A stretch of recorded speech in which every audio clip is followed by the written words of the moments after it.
تمتوني بلولاي عمق بحري حصاري ريندي درسلك زفخري وآخر سيد منزشن دندواز وقا خفي لندي كتامي مكانزا دقي الجسة تبيالا من كبيني يا زبيني قلف يا ميتا قلف يوريتنا حدا قول اسمرا زركب الصليب قلبي بالانتقالات بلقيت عيني المزمان كبيدا ما زراتك زقم بيدا مكي زرق افانا يبتصف إذنا إزاناتي عمبابا يلا لا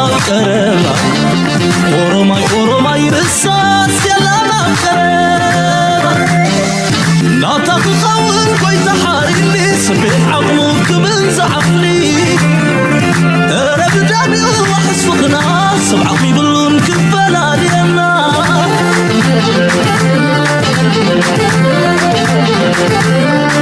لسا مالي كبرتي زابد راويت جنتي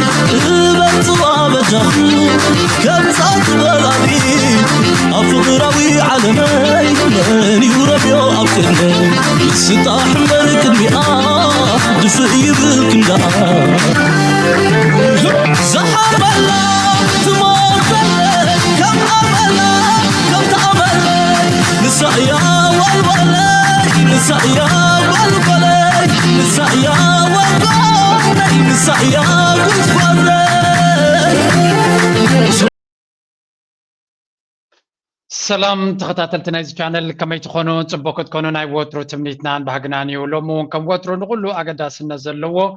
عبيت زيناتات بعلم درجة بزوبات درجة أمودات هذا ما نحقرنا زملكتنا كله كنتات كنركن فتنينا متشم أبزوان زي قلتو زخون معبالتاتنا نرزلنا تي أبزوان زي الدخوم مخان تاي واقع كخفل كم تخلد ما بقول لغن رينا أنا بحكي very interesting زينا نبرزلنا نقول لما ببناتو كن ريا كن فتنينا لايك جبر سبورت جبر كام مجمريا دقف ناتكم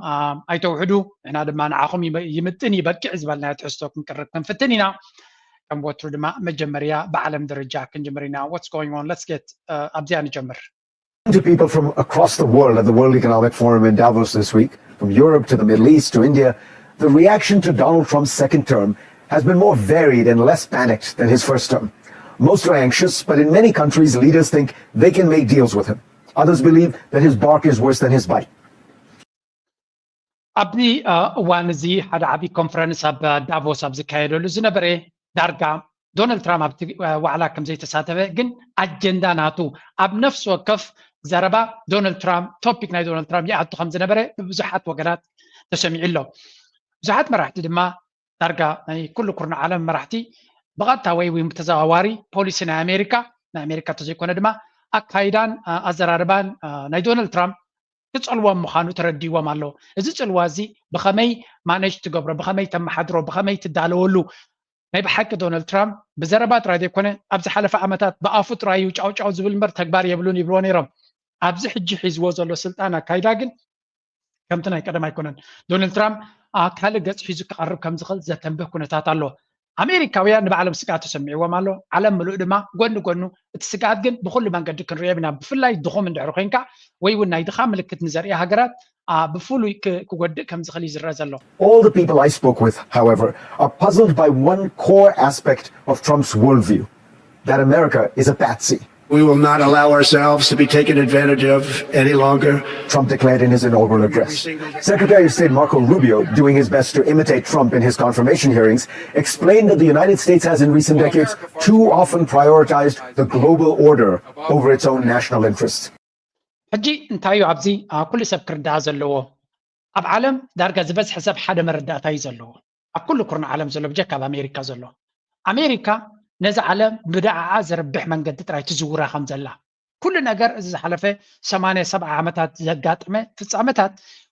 مبزحتو نربح امريكا خمز نبرن امريكا دما تدلي تراي خون كم زنبره كاب هندي ناب تشاينا ناب روسيا ناب افريكا ناب ايرترا ناب كله ناب اوروبا ناب كل تخيتكا امريكا تدلي تراي زقاطم نيرو ازيتي مرداتنا حزب عالم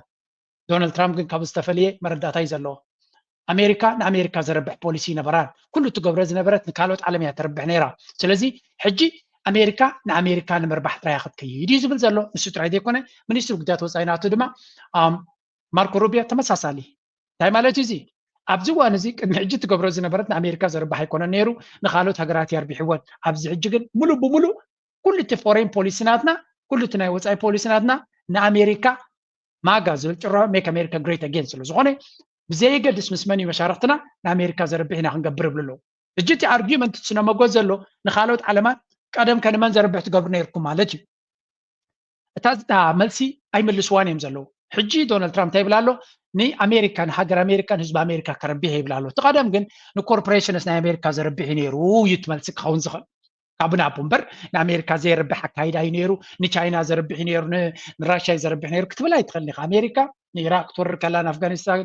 ክትሃርም ከላ ሊብያ ክኣትዉ ከለዉ ናብቲ ክኸዱ ከለዉ ሲርያ ክኣትዉ ከለዉ ናይ ዩክሬን ኩናት ክገብሩ ከለዉ ኩሉ እዚ ነገራት ዝፍፀም ዝነበረ ተሪኻዮም ረብሓ ኣሜሪካ እዩ ነይሩ ኣሜሪካ ግን እንታይ እዩ እንታይ እቲ ኣሜሪካ ዝበሃል ኤንቲቲ ወይ እውን ትካል እንታይ እቲ ኣሜሪካ እዩ ኣብ ዴፊኒሽን እዩ መይ ብፍለለይ ከሉ ዝኽእል እዚ ሕጂ እዚ ዘረባ እዚ ተራ ዘረባ ክመስል ይኽእል እዩ ተራ ካብ ዘረባ ወይ እውን መጎት ክመስል ይኽእል እዩ ብተግባር ክስነ ከሎ ግን ሕጂ ከርእየኩም እየ This picture of America strikes the rest of the world as bizarre, almost upside down. After all, America has routinely used military force in pursuit of its national interests, no matter what global opinion thought. It invaded Iraq over the objections of other UN Security Council members and protests involving millions across the world. It sanctions countries unilaterally, from Iran to Cuba to Venezuela, even ኣሜሪካ ድሌታ ብኩሉ መንገዲ ትረክብ ከም ዝነበረት ሓደ ካብቲ ናይ ኣሜሪካ ሱፕሪማሲ ኣሜሪካ ዓብላልነት ዝሰርሕ ጋዜጠኛ እዩ ዝነግረኩም ዘሎ ኣሜሪካ ኩሉ ግዜ ረብሓናታ ብኩሉ መንገዲ ሓንሳብ ብዕልዋ መንግስቲ ሓንሳብ ወታደራዊ ሓንሳብ ብገለ እናገበረት ናሽናል ኢንተረስት ናታ ተቀድም ነይራ ትሕቶ ትፍልልይ ኣበይ ነይሩ ዓይኖት ካምፓኒታት እዮም ኣብ ኣሜሪካ ዝረብሑ ነይሮም እዩ ትሕቶ ሕጂ እውን ኣሜሪካ ዶናልድ ትራምፕ በቃ ካብ ካምፓኒታት ዝወፀ ምሕደር ኣለዎ ኖ እቶም ቀደም ነቲ መንግስቲ ዝቋፀሩ ዝነበሩ ካምፓኒታት እዮም ተቀይሮም ዘለው ኣብዚ ሕጂ ናይ ቴክኖሎጂ ካምፓኒ እዮም ንዶናልድ ትራምፕ ዝዝውርዎ ዘሎ ተቀደም ናይ ኩናትን ናይ ኣፅዋርን ካምፓኒታት እዮም ነቲ ናይ ነዳዲ ቢግ ፋርም ቢግ ኦይል ብልዎ ከምኡ ድማ ሚሊታሪ ኢንዱስትሪያል ኮምፕሌክስ ዝበሃል እቲ ካምፓኒታት ዓበይቲ ናይ ነዳዲ ናይ ኣፅዋር ናይ ገለመለሶም እዮም ነቲ መንግስቲ ብሒቶም ሞ እቲ ናይ ወፃኢ ፖሊሲናቶም ኣብ ኩሉ ዓለም ክኸዱ ከለዉ ንረብሓናቶም እዩ ነይሩ ሕጂ ግን ናይ ቴክኖሎጂ ካምፓኒ እዮም ብሒቶም ዘለዉ ኢሎን ማስክ ከምኡ ድማ በዓል ፌስቡክ ሜታ ናይ ጉግል ናይ ካልኦት ኩሎም ሕግብግብ ይብሉ ኣለዉ ኣማዞን እዚኻ እንታይ እዩ እቲ ኣሜሪካ መልክዕ ቀይሩ ኣሎ እዚኣቶም ከንታይ እዮም ዝደልዩ ናቶም ድሌት ከንታይ እዩ ኣብ ዘበነ ናቶም ከኣሜሪካ እንታይ ክትከውን ስለዚ ሓደ ኣሜሪካ ሓያል ኮይና ንዝኾነ ሓይላ ኣብዚ እዋን እዚ ንኣንፃር ኣሜሪካ ንዝኸይድ ካምፓኒታት ነዘን ካምፓኒታት ረብሓናተን ክዓፁ ዝኽእል ክዓፁ ምዃኖም ኢና ንርኢ ዘለና ሕጂ እዚ ብናይ ቴክኖሎጂ ክንሪኦ ከለና ገለመለ ካላርሲ ክኸውን ከሎ ኣብ ተግባር ከ እንታይ እዩ ክኸውን ንዝብል መጀመርያ በዚያ ንጀምር The Panama Canal is indispensable to global trade and to Panama, generating a quarter of the country's annual income from the 15,000 ships that pass through each year. So when Donald Trump said this, we gave it to Panama and we're taking it back. Panamanians understandably freaked out a little. Neither Trump or the U.S. Army or government have anything to do with Panama, says this union leader. What's in Panama belongs to Panamanians. That's not how some ሕጂ ኣብዚ ነገር እዚ እዚኣ ሪፖርት ዘምፃ ዘለኹ እውን ብዙሕ ኣገዳስነት ስለ ዘለዋ ይንዓና ከም ኤርትራውያን ክንሪኦ ከለና ፓናማ ከናል ዝበሃል ሓደ ልዑል ኣገዳስነት ዘለዎ ከናል እዩ ምናልባት ኣብ ዓለም ካብ ዘለው ቾክ ፖይንትስ ይብልዎም መፃበቦታት ወይ ምሕንቆታት ክትብሎም ትኽእል ኢኻ ቾክ ማለት ክትሓንቆ ትኽእል ንሓደ ሰብ ማለት እዩ ንሓደ ሓይሊ ኣብኣ ቆሪፅካ ክትሓንቀሉ ትኽእል መንገዲ ማለት እዩ ብዙሓት እየን ዘለዋ ሓደ ካብኣተን ኣብ ጥቃና ዘሎ ባቢኤል መንደብ ዝበሃል እዩ ስዊስ ከናል ኣሎ እዚ ፓናማ ከናል ዝበሃል ድማ ከምኡ እዩ ኩላቶም እዞም ቾክ ፖይንትስ እዚኦም ምሕንቆታት ክኾኑ ዝኽእሉ ኣብዚ ሕጂ ንኣትዎ ዘለና ወይ ኣቲናዮ ዘለና ናይ ጂኦፖለቲካዊ ውድድር ልዑል ኣገዳስነት እዩ ዘለዎ ስለዚ ኣሜሪካ እንታይ ትብል ዘላ ነዚኦም ምሕንቆታት እዚኣቶም ብዝኾነ ይኹን ዋጋ ኣነ ክቋፀሮም ኣለኒ እያ ትብል ዘላ ሙሉእ ቁፅፅር ክህልወኒ ኣለዎ እዚ ድማ ብሰላማዊ መንገዲ ወይ ብሽርክነት ቦታ እንተሂብካኒ መርሓባ እንተዘየለ ግን በፍንጫ ክወስደየ ፓናማ ከናል እንታይ ይገብሩ ኣለዉ ነዚ ፓናማ ከናል ሃገር እየ ፓናማ ዝበሃል ነዚ ከናል እዚ ሙሉእ ክንቋፀሮ ኢና ይብሉ ኣለዉ ቅድሚ እዚኣ ግን እንታይ ገይሮም ነይሮም ሓድሽ ከይመስለና ምንታ ማለት እየ ኣብ ባንግላዴሽ ነቲ መንግስቲ ቀይሮም ንኣሜሪካ ዝሰማማዕ መንግስቲ መሪፆም ኤግዛክትሊ ኣብ ባንግላዴሽ እውን ምሕንቆ ቦታ ንቻይና ክሓንቅሉ ዝኽእሉ ቦታ ስለ ዘለዎም ስለዚ ኣግሬሲቭሊ እዮም ዝንቀሳቐሱ ዘሎ እቲ ኩነታት ንሪኦ ዘለና ቀሊል ስጉምቲ ክኸውን ኣይኮነን እዚ እንታይ ማለት እዩ ኣብቲ ባቤል መንደብ ዘጋጥም ዘሎ ብወገን ሑቲ ጅቡቲ ኤርትራ ዘሎ ጉዳይ ሶማሊላንድ ነዚ ኩነታት እዚ ባቤል መንደብ ከም ሶማሊላንድ ዝርከብ ይብሉን ግን ኣብ ከባቢ ስለ ዝኾነ እዩ ኣብ ፖሊሲ ናይ ዶናልድ ትራምፕ ልዑል ኣገዳስነት ክህልዎ እዩ ምክንያቱ ሚኒስትር ጉዳያት ወፃኢ ናቱ ማርኮ ሩቢዮ ንኣገዳስነት ናይ ኣሜሪካ ዕብለላ ክሰርሕ እየ ክብል ከሎ ፎሬን ፖሊሲ ናትና ድማ ገንዘብና ይኹን ገለመለና ንረብሓ ናይ ኣሜሪካ ቀጥታ ንናይ ኣሜሪካ ዕብላልነት ዘረጋግፅ ዝኸውን ጥራይ እዩ ዝብል ዘሎ ስለዚ ኤርትራ ኣብዚ ጉዳይ እዚ ዓብቲ ብኣወንታ ይኹን ብኣሉታ ተገዳስ ቆላሕታ ክትረክብ ምዃና ይርዳኣኒ ኣሎ እቲ ቦታት ምስቲ ሑቲ ዝፈጢርዎ ዘሎ ኩነታት ብኸመይ መንገዲ ኣሜሪካ ክትፈትሖ ክትፍትን እያ ንነብሳ ኢላ ጠይኮነ ንእስራኤል ኢላ ቀንዲ ከምኡ ድማ ንግብፂ ኢላ ኣብዚ ጉዳይ እዚ ኤርትራ እንተስ ብኣወንታ እንተስ ብኣሉታ ኣገዳስነት ክህልዋ ምዃኑ ንርኢ ኣለና ንመለስ ሕጂ ኣብታ ርስናትና እቲ ሓይሊ ናይ ኣሜሪካ ንነገራት ብዘረባ ጥራይ ዘይኮነ ዘርኢ ኩነታት ክንርኢ ስለ ዝኾነ Americans see it. What you're finding with President Trump is a long-held belief that the Panama Canal should have never been tendered to Panama. It's complicated. More than 100 years ago, U.S. businesses wanted a canal to save time and money on shipping between the Atlantic and Pacific. At the same time, Panamanian separatists in the narrow isthmus wanted independence from what was then called. So እቲ ፓናማ ካናል ዝበሃል ትሪእዎ ኣለኹም ኣብዚ ተቐደም ብምሉእ በዚ ዝኽየድ ነይሩ እቲ ኩነታት ብምሉእ እቲ ንግዲ ካብ ኤሮጳ ዝብገስ ናብቲ ምዕራባዊ ክፋል ናይ ኣሜሪካ ወይ ብበዓል ኒውዮርክ ምፂኻ ብባቡራት ድዩ ብመኻይን ከተንቀሳቕሶ ኣለካ ግን ምስቲ ብዝሒ ንግዲ ዘሎ ከቢድ እዩ ስለዚ ካብኡ መፅኡ ወላ እውን ካብ ኤስያ ዝመፀ እውን ብቀርኒ ኣፍሪቃ ገይሩ ብኣትላንቲክ ኦሽን ገይሩ እዩ እቲ ዝቐረበ ንኣፍሪካ ሙሉእ ክንዝኸልል ማለት ስለዚ እዚ ፓናማ ካናል ዝበሃል ልዑል ኣገዳስነት ዘለዎ እዩ ነቲ ንግዲ ናይ ክንደይ መዓልታት ዝነበረ ዝቆረፀ እዩ ነይሩ ሓደ ማርቨል ዓበ ፕሮጀክት ዓበ ኣስተዋፅኦ ዝገበረ ፕሮጀክት ነይሩ ኣሜሪካ ድማ ነዚ ኩነታት እዚ ኣቕሊላ ከም ዘይትርዮን ኣብዚ እዋን እዚ ድማ ነዚ ተቆፃፂራ ንጥቕማ ክትገብሮ ክትጓየ ምዃና A remarkable feat of U.S. engineering, building locks that raise boats more than 25 meters up to a man-made freshwater lake. The ships sail across, the fresh water feeds the canal, and the locks lower the ships back to sea level on the other side of Panama. A 10-hour trip that used to take weeks around South America. ስለዚ እዚ ሶምናት ዝወስድ ዝነበረ መንገዲ ናይ 10 ሰዓታት ኣብ ሰዓታት ኣውሪዶሞ እዚ ዓብይ ናይ ኢንጂነሪንግ ማርቨል ወይ ከዓ ፍሉይ ናይ ኢንጂነሪንግ ንግዲ ናይ ዓለም ድማ ዓብይ ኣስተዋፅኦ ዝገበረ ፕሮጀክት እዩ ነዚ ክገብሩ ከሎ ኣሜሪካ ድሮ ኣብቲ ዋንቲ ኣብቲ ናይ ፓናማ ዝበሃል ሃገር ኮይና ውሽጡ ኣሜሪካ ትቆፃፀሮ ንግስነት ኣለዋ ወይ እውን ንሳ ትቆፃፀሮ መሬት ኣለዋ 40 ኪሎ ሜትር ብክልቲኡ ሸነኽ ናይቲ ከናል ኣሜሪካ ከም መሬት ናይ ኣሜሪካ ይኮይኑ ኣሜሪካ ትቆፃፀሮ ፓናማ ድማ ብሕምን ድሕሪ ኢሎም ቅድሚ ሕጂ ብሕም ዝበሉ ነቲ መንግስቲ ሽዑ ዝነበረ ፈንቂሎም ገዲፎሞ ማለት እዩ ሕጂ እውን ከምኡ ክገብሩ ዓቕሚ ከም ዘለዎም ምፍላጥ የድሊ The Americans also created the U.S.-controlled Panama Canal Zone, 80 kilometers along the entire route and 8 kilometers on either side of the canal that Panamanians had no access to. Panamanians resented it. Protests and riots led to a new treaty signed in 1977 to turn the canal over to Panama in 1999. But the treaty also permits U.S. intervention to maintain security, and President Trump sees a security threat. Look, the Panama Canal is vital to our country. It's being operated by China. China. That is not true. Only Panamanians operate the canal by law. Some Panamanians So እንታይ ኢና ንርኢ ዘለና እዚ ጉዳይ እዚ ናብ ካልእ መንገዲ ክኸይድ ምዃኑ ከምቲ ቅድሚ ሕጂ ዝገበርዎ ሕጂ እውን ነቲ ከናል ንምቁፅፃር ኣሜሪካ ስጉምቲ ክትወስድ ከም ትኽእል ዶናልድ ትራምፕ ድማ ብላፊንግ ወይ ከዓ ከምዚ ንከፈራርህ ወይ እውን ንተሓዲድ ኢሉ ይዛረብ ከም ዘየሎ ዘረጋግፅ ብዙሕ ነገር ንርኢ ኣለና እንታይ ኢና ንርኢ ዘለና ኣብዚ ኣሜሪካ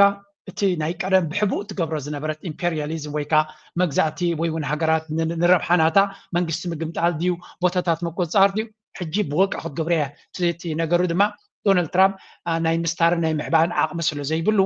ኣሜሪካ ሕጂ ኮነት ንመጀመርያ ከም ዝትገብር ዘላ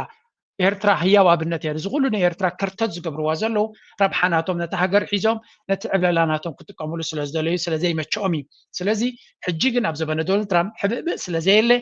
ንደልየ ኢና ምባል ገለገለ ሰባት ኣለው ኦኬ ናይ ፓናማ ከም ኣብነት ወሲድካ ከም ዓብ ነገር ጌርካ ደይ ምዝራብ ይብሉ ኦኬ ካልኣይ ኣብነትካ ክንርኢና practically ዓለም ሙሉእ ዝዛረበሉ ዘሎ ንስማ ኣብዚ has re-expressed his desire to take Greenland, this time refusing to rule out the possibility of using military or economic coercion to achieve his goals. It's an idea he's been pushing since 2019, when he first suggested purchasing the island from Denmark. Well, we need Greenland for national security. ካብ ፓናማ ድማ ልክዕ ካብ ፓናማ ብዘይፍለ ድማ ንግሪንላንድ ዝበሃል ድማ ናይ لعل 800 ዓመት ኣካል ግዛት ናይ ዴንማርክ ዝነበረ ድማ ክንወስድ ኢና ይብላ ኣሎ ኣብዚ ሕጂ ብዙሕ ሰብ ዶናልድ ትራምፕ እንታይ ከዘይብል ክትብል ትኽእል ኢኻ ኣብዚ ክልተ ሰለስተ ኣርጊመንት ክበኩም እየ ምክንያቱ if you don't take this thing seriously ኤውሮፓውያን ብፍላይ ኣትሊስት ተረዲእዎም ኣሎ ዶናልድ ትራምፕ ስቕ ኢሉ ከም ዘይዛረብ ኣብዚ ሕጂ ዘለዎ ስልጣን ድማ ስቕ ኢሉ ከም ዘይኮነ ነገራት ድምፆም ዘሎ ከተግብሮም ከም ዝኽእል ምናልባት ገለገለ ሰባት ብከምዚ ቋንቋ ይክርዳኣና ዝኽእል Game changer. I just told you he changed the game. Now, why is it crazy? Expansion compared to what? I'm not defending what Trump's doing. I'm not. I'm actually condemning this. But I'm just trying to say that you said, is Trump's election a game changer? Yeah. Yes, the game is completely different. We are now going to be expanding. We're going to be seizing Greenland. We're going to be seizing the Panama Canal. We're going to be creating Fortress America. That's Trump's vision. And in order to make Fortress America, we have to disengage from, you know, እቲ ዘረባ ድማ ብትኽክል ከምዚ ዝመስል እስካት ሪተር ነቲ ዕብዕብ ዘይድልዮም ብዙሓት ሰባት ዶናልድ ትራምፕ ንክመፁ ይደልዩ ነይሮም ምክንያቱ ዶናልድ ትራምፕ ናይ ሰላም መራሒ እዩ ውግእ ኣይፈቱን እዩ ዓበይቲ ኩናት እውን ኣይመርሕን እዩ ትኽክል ንዝኾነ ሰብ ብዛዕባ ሰብ ክትዛረብ ከለካ ካብ ምንታይ ተበጊስካ ኢኻ ትዛረብ ካብ ሕልፉ ዶናልድ ትራምፕ ሓድሽ ኣይኮነን ፕሬዚደንት ኮይኑ 4 ዓመት ፕሬዚደንት ነይሩ እዩ ስለዚ ትራክ ሬኮርድ ናቱ ናይቲ ዝሓለፈ ኣካይዳ ናቱ ርኢኻ መብዛሕትኡ ግዜ ኩናት ጠጠው ዘብል በር ሓድሽ ኩናት ኣይጀመረን ኣብ ዘበኑ እዚ ሕጂ መፅይዎ ዘሎ ዶናልድ ትራምፕ ግን ዝተቐየረ ዶናልድ ትራምፕ ክኸውን ይኽእል እዩ እዚኦም ሕጂ ዝብሎም ዘለዉ እውን ካብ ካልኩሌሽን ናቱ ዝወፁ ይኮነ ናብዚኣ ጥራይ ታፍልል ዘላ ግሪንላንድ ሕጂ ይኮነን ጀሚርዎ እቲ ሓሳብ ኣብ 2019 እዩ ጀሚርዎ ሽዑ ግን ክላዚኻ ስኢሉ ዘረባ ዘይምነዎ ብምባል እዮም ሓሊፎሞ ነይሮም ኩለን ዘን ዝብለን ዘለዎ ቀደሙን ኢልዎን ነይሩ እዩ ሽዑ ግን ዓቕሚ ስለ ዘይነበሮ ተቐባልነት ስለ ዘይነበሮ ደገፍ ስለ ዘይነበሮ እቲ ኩነታት ከም ዝሎም ስለ ዘይነበረ ሲሪየስ ወስዶ ኣይነበረን ሕጂ ግን ዓቕሚ ኣለዎ ኩነታት ኣደላዲሉ ዳርጋ ዝበዝሕ ህዝቢ መሪፅዎ ኣብ ሃውስ ይኹን ኣብ ሰነት ኣብላልነት ናይ ሪፐብሊካን ስለ ዘሎ ሚድያ ተቆፃፂሩ ስለ ዘሎ ዓበይቲ ቢልዮነራት ባዕሊ ኢሎን ማስክ ድማ ኣብ ጎኒ ስለ ዘለው ኣብዚ እዋን እዚ ደስ ዝበሎ ንክገብር ዝኽእል ኮይኑ ይስምዖ ኣሎ እዚ ከዓ ነዚ ኩነታት ክቕይር ዝኽእል እዩ ሕጂ ኣብዚ መን ግዳይ ክኸውን ነቲ ኩነታት ምምፃእ ናይ ዶናልድ ትራምፕ ዘይተቐረበሉ ጥራይ ራሽያ ግዳይ ክትከውን እያ ኣብሶሉትሊ ኖት ራሽያ ተዳልዮም ድዮም ቻይና ግዳይ ክትከውን ኖ ደፍኒትሊ ኖት ተዳልዮም ድዮም ኤርትራ ግዳይ ክትከውን ኖ ኣይ ዶንት ቲንክ ሶ ኤርትራ ካብ ኣሜሪካ ፅቡቅ ነገር ተመፂዋ ጥራይ ሃንደበት ምናልባት ናይ ሓጎስ ክጎድኣ ዝኽእል ኣነ ናተይ መረዳእታ ነቲ ናይ ሻዕብያ መንግስቲ ናይ ሻዕብያ ምምሕዳር ወይ መንግስቲ ኤርትራ ኣሜሪካ ብፅቡቅ እንተቐሪባቶ ጥራይ ከተጥቅዖ ትኽእል ዝብል እምነት ኣለኒ ብሕማቕ ለሚዶም እዮም ሰውራ ናይ ኤርትራ ናይ ኣሜሪካ ሕማቕ ናይ ምዕራባውያን ሕማቕ ካብ መሰረቱ ንሕማቕ ናይ ኣሜሪካ ዝተለመደ ኣካይዳ እዩ ዘለዎ ሃንደበት ኣይኮነን እዩ ሃንደበት ክኾነ ዝኽእል ፅቡቅ ገይሮም ከኣልዩ ክሰርሑ ምስ እንተጀሚሮም ሃንደበት ክኾነ ዝኽእል ናተይ መረዳእታ እዚኣ እምበር ንሻዕብያ ዶናልድ ትራምፕ ፖሊሲ ቀይሩ ወይ እውን እገዳ ወሲኹ ናቲንግ ኒው ናቲንግ ስፔሻል ፍሉይ ኣይኮነ ሓድሽ ኣይኮነ ንሻዕብያ ፍሉይ እዩ ንኢትዮጵያ ፍሉይ እዚ ድሮ ናይ ቢልዮናት ሓገዝ ትረኽቦ ዝነበረ ጠጠው ኣቢሉ ኣሎ ኢሉ ኣሎ ዶናልድ ትራምፕ ቅድሚኡ ድማ ጆ ባይደን እውን ኣብቲ ግዜ ኩናት ናይ ትግራይ ነቲ ኣግዋ ዝበሃል ናይ ንግዲ ቡናቶም ገለመለ ናብ ኣሜሪካ ዝኣቱ ዝነበረ ጠጠው ኣቢልዎ ነይሩ ሕጂ ድማ ነቲ ቢልዮን ናይ ሓገዝ ንረኽቦ ዝነበርና ዝበልዎ ሓገዝ ድማ ጠጠው ኣቢሎም ኣለዉ ንኢትዮጵያ እዚ ፍሉይ ክኸውን ይኽእል እዩ ንብዙሓት ሃገራት ኣፍሪቃ ድማ ፍሉይ ክኸውን እዩ እዚ ኣብ ልዕሊኡ ድማ ጠጠው ምባል ጥራይ ዘይኮነስ ንዘድልዮ ድማ ብሓይሊ ክወስድ ይፍትን ኣሎ ስለዚ ኣብ ልዕሊ ኤርትራ ኣነ ከም ኤርትራዊ ክሪኦ ከለኹ ሪጋርድለስ ዶናልድ ትራምፕ እንታይ ክኽተል ይኽእል ንኤርትራ ኣዝዩ ዘሰንብት ኩነታት ክኸውን ኣይክልኒ ግን ካብቲ ንደልዮ ዘለና ፅቡቅ ተስፋ ካብቲ ክንከዶ ንሓስቦ ዘለና እገዳ ተላዒሉ ናብ ዝበለፀ ክትከይድ ምናልባት ኣብኡ ዕንቅፋት ክፈጥሩ ኣይክእሉን እዮም ኢልካ ክትዛረብ ኣይትኽእልኒ ኢኻ ንኤርትራ ግን ንግደፋ ስለዘይተላዕለት ብዛዕባ ንዛረብና ግምት ኢና ንብል ዘለና regions that have caused us nothing but problems. Trump doesn't want to be part of NATO anymore because NATO is a useless entity that only brings us harm and embarrassment. NATO costs us money that we don't need to be spending. And Trump believes that Russia is not a threat to Europe. Europe is a threat to Russia. And that the best way to equalize this and bring it in is to bring it into the conflict in Ukraine. Trump, you remember he went from, I'm going to solve this with one phone call before the election. You remember he said that back in, I think, September. I can just pick up the phone and the war's going to end. And the Russians have told him that's not going to happen. Trump now says, I believe I can get this war over in 6 months. That's realistic. To have 6 እንታይ ዝብል ዘሎ ኣብዚ ኩሉ ሰብ ክርድኦ ዘሎ ሓንቲ ናይ ኤውሮጳውያን ድማ ምርዲ ያዛዛረባ ዘሎ ብፍላይ ምክንያቱ እቲ ኩነታት ኣብዚ ክርዳኣና ዘሎ እንታይ ይብላ ኣሎ እዚ ኩሉ ኔቶ ዶናልድ ትራምፕ ኔቶ ከም ዘይፈቱ ፍሉጥ እዩ ኣይፈትዎን እዩ ብኣፉ ድማ ብዙሕ ግዜ ተዛሪብሉ እዩ እቲ ዝዓበየ ጉዳይ ድማ ነቲ ኔቶ ምፅሉኡ ጥራይ ዘይኮነስ ጥቕሚ ከም ዘይብሉ ንዑ ተረዲእዎ ኣሎ ምክንያቱ ኔቶ ማለት 28 ሃገራት እየን በዚ ሕጂ ዘለዎ ቅርፂ እቲ ናይ ኔቶ ወታደራዊ ዓቕሚ ናይ ኣሜሪካ ወታደራዊ ዓቕሚ እዩ ንኣሜሪካ ፍሉይ ወታደራዊ ዓቕሚ ክውስኹላ ከም ዘይክእሉ እተን ሃገራት ናይ ኤውሮጳ ተረዲዎ ኣሎ ኣበይ ሪኦሞ ኣብ ዩክሬን ሪኦሞ ስለዚ እቲ ናይ ኔቶ ዕላማታት ዝነበረ ንራሻ ቁሩብ ንራሻ ምድኻም ሃገራት ኤውሮጳ ድማ ንኣሜሪካ ስግኣት ከም ዘይኮነ ንምግባር እዩ ነይሩ ኣሜሪካውያን ዝጥቀምሉ ኔቶ ማለት እዩ ሕጂ ክሪእዎ ከለዉ ኤውሮጳውያን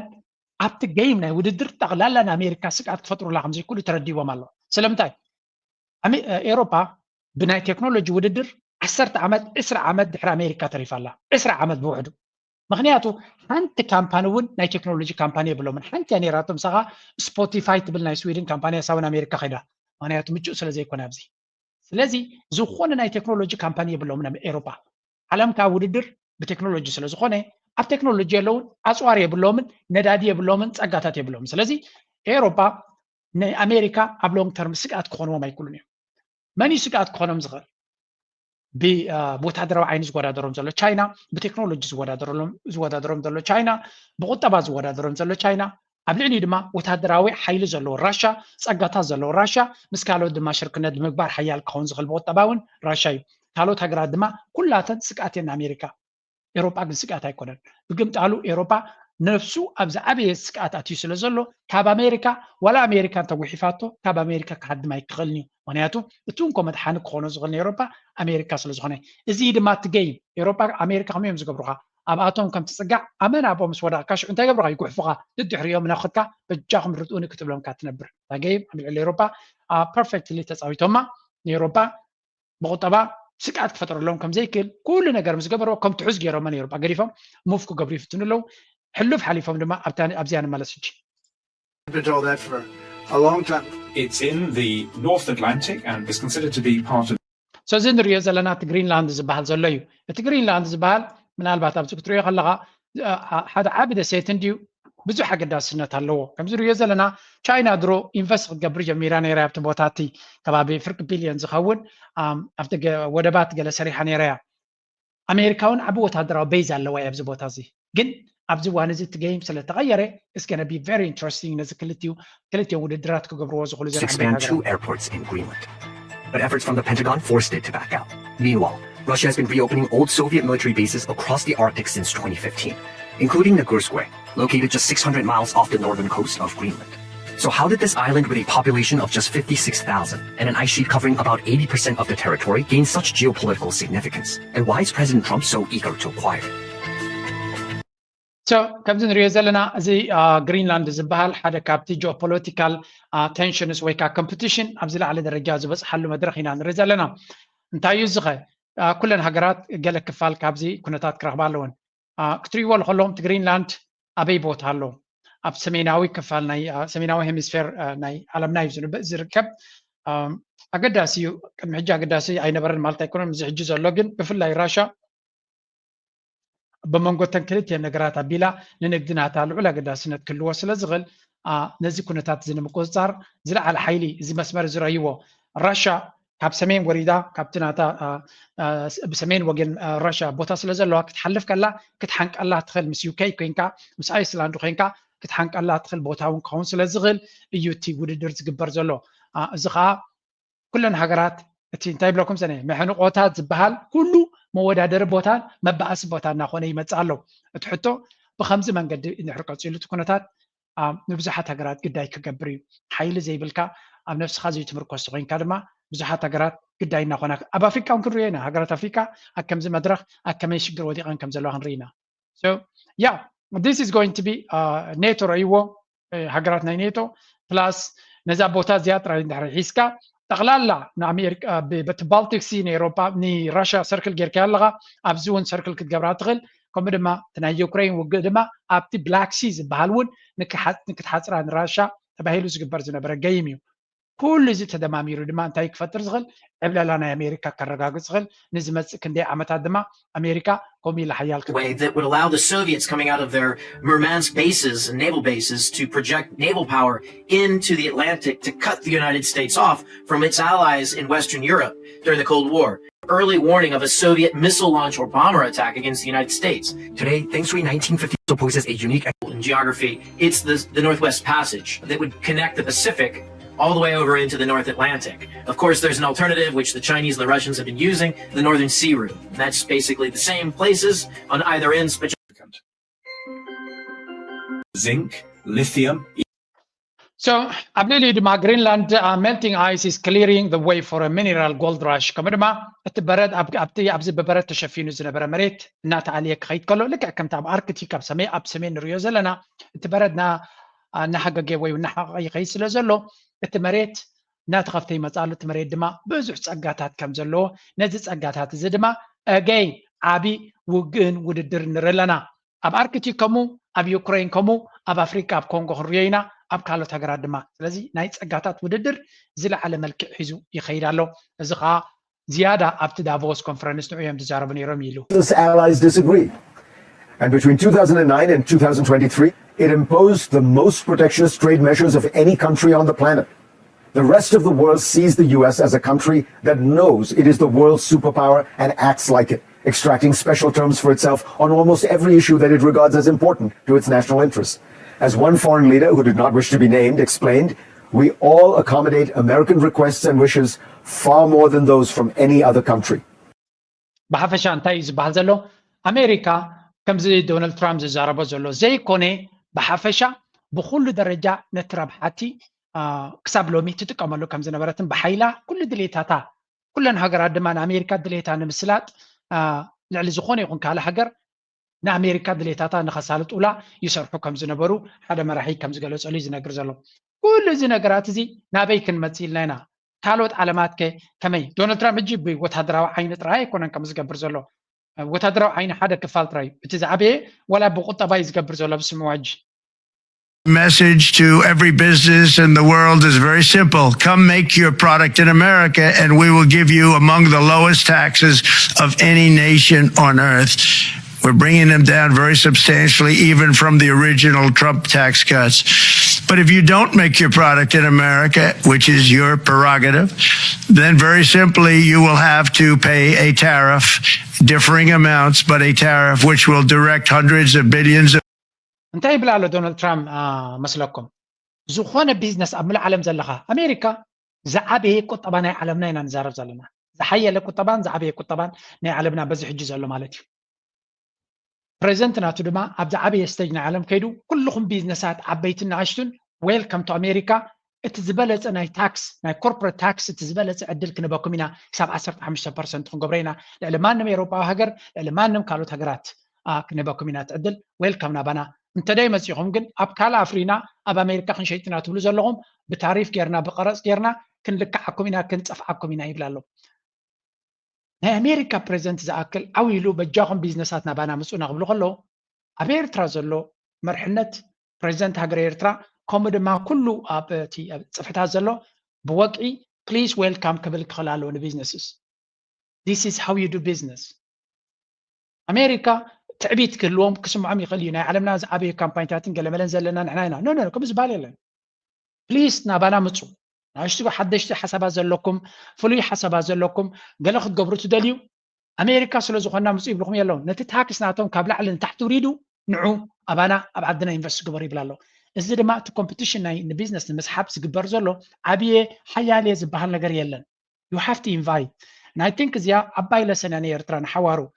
ምናልባት ናይ ሕጂ መንግስቲ ኤርትራ ቀዳምነታት ናብቲ ካልእ ክኸውን ይኽእል ይምስ ዘሎ ናይ ሴኩሪቲ ፀገም ፅባሕ ንግሆ ግን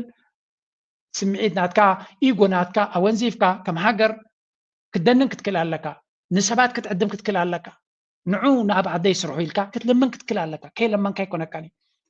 ኣሜሪካ ፕሬዚደንት ዶናልድ ትራምፕ ቢልዮነር ይብላብላ ኢጎ ናቱ ክንዲ ጎባይ ግን ና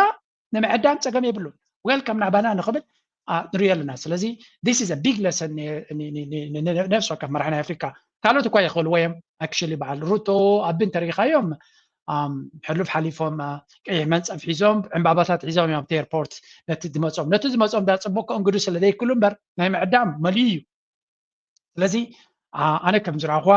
ኤርትራ I really hope at some point ፕሬዚደንት ናይ ኤርትራ ፕሊዝ ካም ናባና ኢሉ ኣብ ስቴጅ ደይቡ ኣብ ዝኾነ ቦታ ፕሊዝ ዌልካም ኢንቨስተርስ we are ready for you ኢሉ ነቲ ብወቅዕ ክልምን ዘይኮነስ ክፅውዕ ክዕድም እዚ ከዓ ገለ ሰባት ኣለዉ ኤርትራ ከምኡ ይኮነትን ዋይ ናት እንታይ ድያ ኤርትራ ከም ካልኦት ሃገራት እኮ ኤርትራ ሓንቲ ሃገር እያ የስ ታሪክ ኣለና ፍልይ ዝበለ ኣካይዳ ኣለና ግን ኣብ ዓለም ክሳብ ዘለኻ ናይ ዓለም ሕግታት ድማ ይምልከተካ እዩ ኢንቨስተር ንክስሕብ ኩሉ ዝከኣለካ ክትገብር ክትክእል ኣለካ እዚ ድማ it is required to attract business and I think we need this ካብቲ መርሕነት ናይ ኤርትራ ንኸም ኢለ ብኣንነት ተሪኻ ክንዲ ዶናልድ ትራምፕ ኣንነት ዘለዎ የለን ግን እስቲ ምፁና ክብል ግን ስክፍታ የብሉን ፀገም የብሉን ከምዚ ክብል ከሎ ነቶም ካልኦት ግን ከፈራርህ ከሎ ኤሮጳ እንታይ ብኸመይ ነቲ መፈራርህ ናቱ ብኸመይ ይቕበልዎ ኣለዎ እስከ ስምዑ proliferation worldwide of nuclear arms, and Germany is in no way prepared for that. And we need to protect growth, and that means we cannot just increase taxes because that's bad for growth. If Trump wants a war, the European Union does have the ability for countervailing measures, for instance, taxes on IT companies and tariffs, so that should be the message. Germany's economy is still struggling. سنتاي تبنزلو دونالد ترامب بحيلي يزدلي بحيل هابون كبل تجميرسي انتاي كنقبرينا مغنياتو دونالد ترامب بحيلك حرمنا كفرارهنا تاريخ كقبرلكم يكبلنا تجميرو بفلاي ناي جرمن قطبا اب حدغا زلو باكسبورت زنبر انتاي تصقام كغاطما يخل نزبل ابزي حص الريبورت سمعوا شعوتنا اوروبا بوزيشن تاي كون an election. Joining us now is Clemens Fuß, president of the IFO Institute. Clemens, Germany's economy has contracted for a second straight year. You and I have been talking about what needs to be done for a while now. Why can't the German government get a grip on the economy? So قطبنا الجرمن ما مليسو كونتراكت مالت إننا عسى إننا تجبت إذا خيز له كنتاتنا رزلنا حماق كابز قاتما كنا وين دي غير زلو جن ما مليسو إننا تبلا شو إذا خيز له قطبنا رزلنا أب إسرع حمشان ونيشتي كعبز بالوزلو جن again forecast زي أمودة تاجن نتعتقد سكورد مخانون جتنبه كل عينة projection يزلو. Well, the last government tried, but it couldn't agree on an agenda, and then the coalition broke up, and now we are without a government for some time, and the new government will be around maybe in March, or if it's very quick, or April or May or something like that, and they will then hopefully come up with a new agenda. The last government did have some ideas that could support growth, but they, in the end... ናይ ጀርመን ሓውሲ መርገም እውን ክትብሎ ትኽእል ኢኻ ኣብቲ ዝኸፍአ መድረክ ናይ ጀርመን መንግስቲ እውን የብላን ምክንያቱ እቲ ልፍንቲ ኮይኑ መንግስቲ ቆይሙ ዝነበረ ካብ ዝፈርስ ወርሒ 11 ኣቢሉ ምስ ፈረሰ ክሳብ ሕጂ መንግስቲ የብላን ማለት ቢሮክራሲ የመሓድርዎ ኣለዉ ኤግዛክትሊ መንግስቲ የብላን ክበሃል ከሎ ቤት ፅሕፈታት እቲ መንግስቲ ተዓፅዩ ኣሎ ገለመለ ማለት ኣይኮነን መንግስቲ መብዛሕትኡ ግዜ ብከምዚ ኢኻ ትፈልጦ ናይ ብሓቂ ድቲ ህዝቢ ዝመረፆ መንግስቲ ንሃገር ዘንቀሳቐሳ ክትብል ከለኻ ኣከምዚ መድረክ ኢኻ ትርእዮ ብዘይ መንግስቲ ንነዊሕ ክቕፅል ይኽእል ከመይ ገይሩ ይቕፅል ተልካ ቢሮክራትስ ህዝቢ ዘይመርፆም ኣብ ቤት ፅሕፈታት ኮፍ ኢሎም ንሶም እዮም ነቲ መንግስቲ ዘመሓድርዎ ንሳቶም እዮም ድማ ነቲ ዓበይቲ ፖሊሲታት ዝገብርዎ እንዳትስ ዋይ ዲሞክራሲ ሓደ ግዜ ሻሚ ወይ እውን ሸፈን ንመደናገሪ እዮም ዝብሎ ብኸም እዩ ምክንያቱ እቲ ተመሪፁ ዝመፅእ ከም ጆ ባይደን እንተኮይኑ ወላ ሓንቲ ከይገበረ እውን ክኸይድ ስለ ዝኽእል ናይ ጀርመን ጥራይ ግን ኣይኮነን ዝፀገም እዚ ኣብዚ ሓንቲ ፅሕፍቲ ርየ ነይረ ወላ እቲ ኤሮጳ ሕብረት ንባዕሉ ኣከመይ ዝበለ ሽግር ወዲቑ ከም ዘሎ እዚአን ክልቲአን ደቂ ኣንስትዮ ኣብ ኤሮጳ ሕብረት ሓንቲ ናይቲ ኮሚሽን ፕሬዚደንት ናይቲ ኮሚሽን እያ ኡርሱላ ቫንደርላይን ፀጋም ዘላ ብየማን ዘላ ድማ ናይቲ ኢሲቢ ዝበሃል ዩሮፒያን ሴንትራል ባንክ ፕሬዚደንት ናቱ እያ ክልተ ኣገደሲ ኢንስቲትዩሽንስ እየን ክልቲአን ደቂ ኣንስትዮ እየን ክልቲአን ድማ ኣብ ብልሽውና እውን ዝኽስሳ ዘለዋ እየ ስለዚ ኩሉ እቲ ኣገዳሲ ፖዚሽንስ ናይ ኤሮጳ ደቂ ኣንስትዮ እየን ሒዘንዎ ዘለዋ ሕማቕ ኣይኮነን እዚ እቲ ዝሕዝን ንኤሮጳ ከትሕና ዘይክእላ ደቂ ኣንስትዮ ብምዃነን እየን እምበር እታ ዝበለፀት ፕሬዚደንት ናይ ጀርመን እውን እኮ أنجيلا ميركل يا نيرا أنجيلا ميركل عند كابتن زبالتشو بريزنتات ناي عالمنا يا خوينا نيرا درجنا 10 عامات وطبعا الجرمن عنتر جيراتو زنبرتها لذلك نسي حماقاتي ما لا يكون زي اتنجن بفلاي تاع نايت كوميشن بريزنت زلا اب جرمن زخون يكون صفحي كوهابا زي كاله تاع حيال بريزنت ناي جرمن بلا لغه نزيا منستر مكل خال جيراتا نخندي اوارح بقعتا مسرايتو سغيغا تخط سرح مالتي كابو متسغوغا تاع اوروبا طواويوم بريزنت نايت كوميشن جيروما تا كريستينا لاغارد بالدما ناي IMF بريزنت زنبرتيا طواويم كان اب تشم جيروما ግን ክልቲአን ኣብ ናይ ኤሮጳ ሴንትራል ባንክ ገይሮማ ክልቲአን ድማ ናይ ብልሽውና ኬዝ ኣለዎን ግን መን ይኽሰሰን መን ይሓዘን እዩ ዝብል ዘሎ ብሓፈሻ ኤሮጳ ዘይ ብቁዓት ኣመሓደር ትረኺባ ከም ዘላ ድማ ብተደጋጋሚ ይንገራሎ ይረጋገፃሎ እዚ ኸኣ ምናልባት እቲ ዝተኸተልዎ ፖሊሲ ኣንፃር ራሽያ ሓደ ካብቲ ቀንዲ ግዳይ ገይርዎም ዘሎ ምዃኑ እዩ ዝንገር This is ዝሕባእ ነገር ኣይኮነ ዝሽፈን ነገር ኣይኮነ Now let's go to technological race Power politics. U.S. chip maker NVIDIA suffered a colossal sell-off on Wall Street today and dragged the entire U.S. Tech sector down with it. It's a Monday. Sorry, boys and girls. Shares plunged 17% after a new Chinese AI app that most of you had never heard of yesterday, but everybody's talking about today, called DeepSeek, spooked investors. መቸም ኣብ ዓውዲ ቴክኖሎጂ artificial intelligence ጫው ይፈጢሩ ዘሎ ቻይና በሃንደበት ሓደ ካምፓኒ ሰዲዳ እዚ ካምፓኒ ዝፈጠሮ ቴክኖሎጂ ድማ ናይ ኣሜሪካ ሓንቲ ካምፓኒ ታዛዕብየ ካምፓኒ ወይ እውን ታዝበለፀት ካምፓኒ ናይ ቺፕስ በሃል ኤንቪዲያ ትበሃል ዝነበረት ካምፓኒ ፍራይዴ ኮነስ ንብሙሉ እቲ ቴክ ሴክተር ናስዳክ ኮላፕስ ወይ እውን ብርቱዕ ዝኾነ ኮሬክሽን ከም ዘጋጥሞ ዋጋናቱ ቫሊናቱ ከም ዝጎድል ብፍላይ እዚኣ ኤንቪዲያ ትበሃል ካምፓኒ ግን ከባቢ 1 ትሪልዮን ካብቲ ናታ ማርኬት ቫሉዌሽን ንታሕቲ ከም ዝወረደ ዝንገር ዘሎ እዚ ከዓ እቲ ዝመፀ ቴክኖሎጂ ክንዲዚ ክቡር ቺፕስ ኣየድልየካኒ ብሕሱሩ ብንሽተይ ክትገብሮ ከም ትኽእል ቻይና ፕሩፍ ስለ ዝገበረት እዩ ስለዚ ነቲ ኩሉ ኣሳምፕሽንስ ግምታትን ሓሳባትን ዝነበረ ብሙሉ ፌይል ከም ዝገበረቶን እዛ ቴክኖሎጂ ካምፓኒ in a big way. The plunge resulted in a market cap loss of close to $600 billion, the biggest drop ever for a U.S. company. News of the Chinese competitor comes just a few days after President Trump announced a multi-billion-dollar investment into AI development in the United States. Watch this. As you know, there's great competition for AI. What we want to do is we want to keep it in this country. China is a competitor and others are competitors. Technology and artificial intelligence, all made in the USA. So Donald Trump, ነዚ artificial intelligence completely dominate ክገብሮ ተባሂሉ እዚኦም ብየማን ትሪእዎም ዘለኹም ታሕቲ ማለት እዩ ናይ ኤንቪዲያ CEO ይተሓደ ኢሎን ማስክ እቲ ናይ ኦፕን ኤአይ ዝበሃል ናይ ቻት ጂፒቲ ድማ ሳም አልትማን ዝበሃል ድማ ዶናልድ ትራምፕ በቃ ኩሎም በላሕቲ ርእስታት ኣዋዲዱ በልክ ንብላ ኢና ኢሉ ዝሓሰበ ነዚያ ነገር እዚያ completely dominate ክገብራ ኢና ኢሎም ዝሓሰቡ ቻይና ግን ሃንደበት ብንሳቶም ዘይፅበይዎ መንገዲ ብዘይፅበይዎ ኣገባብ ነቲ ቴክኖሎጂ ሰይሮሞ ጥራይ ዘይኮኑሲ ጠቕላላ ትግምታት ኣብቲ artificial intelligence ዝወሃብ ዝነበረ ደጊምካ ክሕሰበሉ ከም ዘለዎ ገይሮም ኣለዉ እዚኻ ጌም ቼንጀር ዝበሃል እሱ እዩ that's why ድማ እቲ ናይ ቴክኖሎጂ ሴክተር ናይ ኣሜሪካ ብሓንቲ ካምፓኒ ንእሽተይ ካምፓኒ ናይ ቻይና ከባቢ 2 ትሪልዮን ዝትመን ጠቕላላ ካብቲ ማርኬት ቫሉዌሽን ጎዲሉ ኣሎ ምናልባት ክምለስ ይኽእል ተኾን ኣይክምለስን ኣብ ስቶክ ማርኬት ኣነ ናይ ዝብርቂ ኣይትግዙ ዝብል ብከምዚ ፖርትፎሊዮ ግዙ ዝብል ብከመይ እዩ ፖርትፎሊዮ ገዚኻ እንተ ነርካ ባዕሉ ኣጃስት ክኸውን እዩ ጀስት ዓቕሊ ግበር ኤንቪዲያ እንተጎዲሉ ካልእ ድማ ክውስኽ ስለ ዝኾነ you can gain from intelligence all made in the USA. So even if you're not a tech person, even if you're not an investor at all, we're about to explain to you why all of this matters. And I have the two best guests to do it. Brendan Greeley is here, contributing editor for the Financial Times, and Ron Insana, CNBC senior analyst and CEO of iFi.ai. Okay, Ron.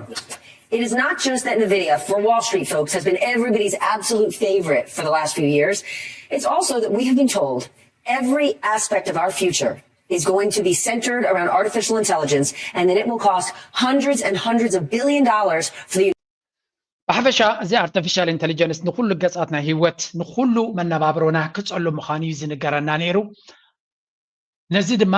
ናይ ኣሜሪካ ካምፓኒታት ዶሚኔት ክገብርዎ ስለ ዘለዎም በመጀመርያ ንቻይና ንከይዕወቱ ብኩሉ ክንዕንቅፎም ኣለና ክንዓጽዎም ኣለና ክንእግዶም ኣለና ክንክልክሎም ኣለና ካብቲ ንዑ ከማዕብልዎ ዝኽእሉ መንገድታት ክንዓጽዎም ኣለና ክበሃል ከሎ ንሕና ድማ ነተን ካምፓኒታት ናትና ጽቡቕ ጌርና ገንዘብ ጌርና ኡፍ ክንብለን ኣለና ክንጅንጅነን ኣለና ምእንታ ነዚ ዓውዲ እዚ ክመልኮ ተባሂሉ ብዙሕ ተዘሪቡን ተሰሪሕሉን ተጎይሉን ንቻይና ግን ዓጊትካ ክትዓግቶም ከም ዘይትኽእል ድሮዋ ተንቢሆም ሎም ኣለዉ እቲ ዘረባ ድማ ነዚ ይመስል United States to be the dominant force. What happened? Well, DeepSeek came up with an AI product that was similar to ChatGPT, and the final stages of that cost considerably less, $6 million. They used less expensive computer chips, we think, to build it out. They used much less energy than would be required to build out AI capacity in the United States. And so the chain reaction that you saw here was, number one, it's not going to cost as much. You may not have to buy the $100,000 NVIDIA chips. You may not need all that power. And so we saw energy... So እቲ ዕዳጋ ስለምንታይ ንታሕቲ ወሪዱ ንዝብል ብሕፅር ዝበለ መሊስልኩም ኣሎ እቲ ዕዳጋ ብሙሉ ዝወረደ መጀመርያ እቲ ግምት assumptions ሓደ artificial intelligence ሓያል ንክትከውን ዓቢ ናይ computing power ክህልወካ ኣለዎ that's why እቲ NVIDIA ዝበሃል ካምፓኒ ዝበለፁ ቺፕስ ክሳብ ብ100,000 ዝሽየጥ ቺፕስ ነይርዎም ንዑ ገዚኻ ብብዝሒ ንዓታቶም ወጊንካ ሰዓት ድማ ብፍሉይ ካብ ኒኩለር ሪያክተር ዲኻ ትወስድ ወላ ካብ ገለ ብዙሕ ሰዓት ኣኪብካ ኣምፂኻ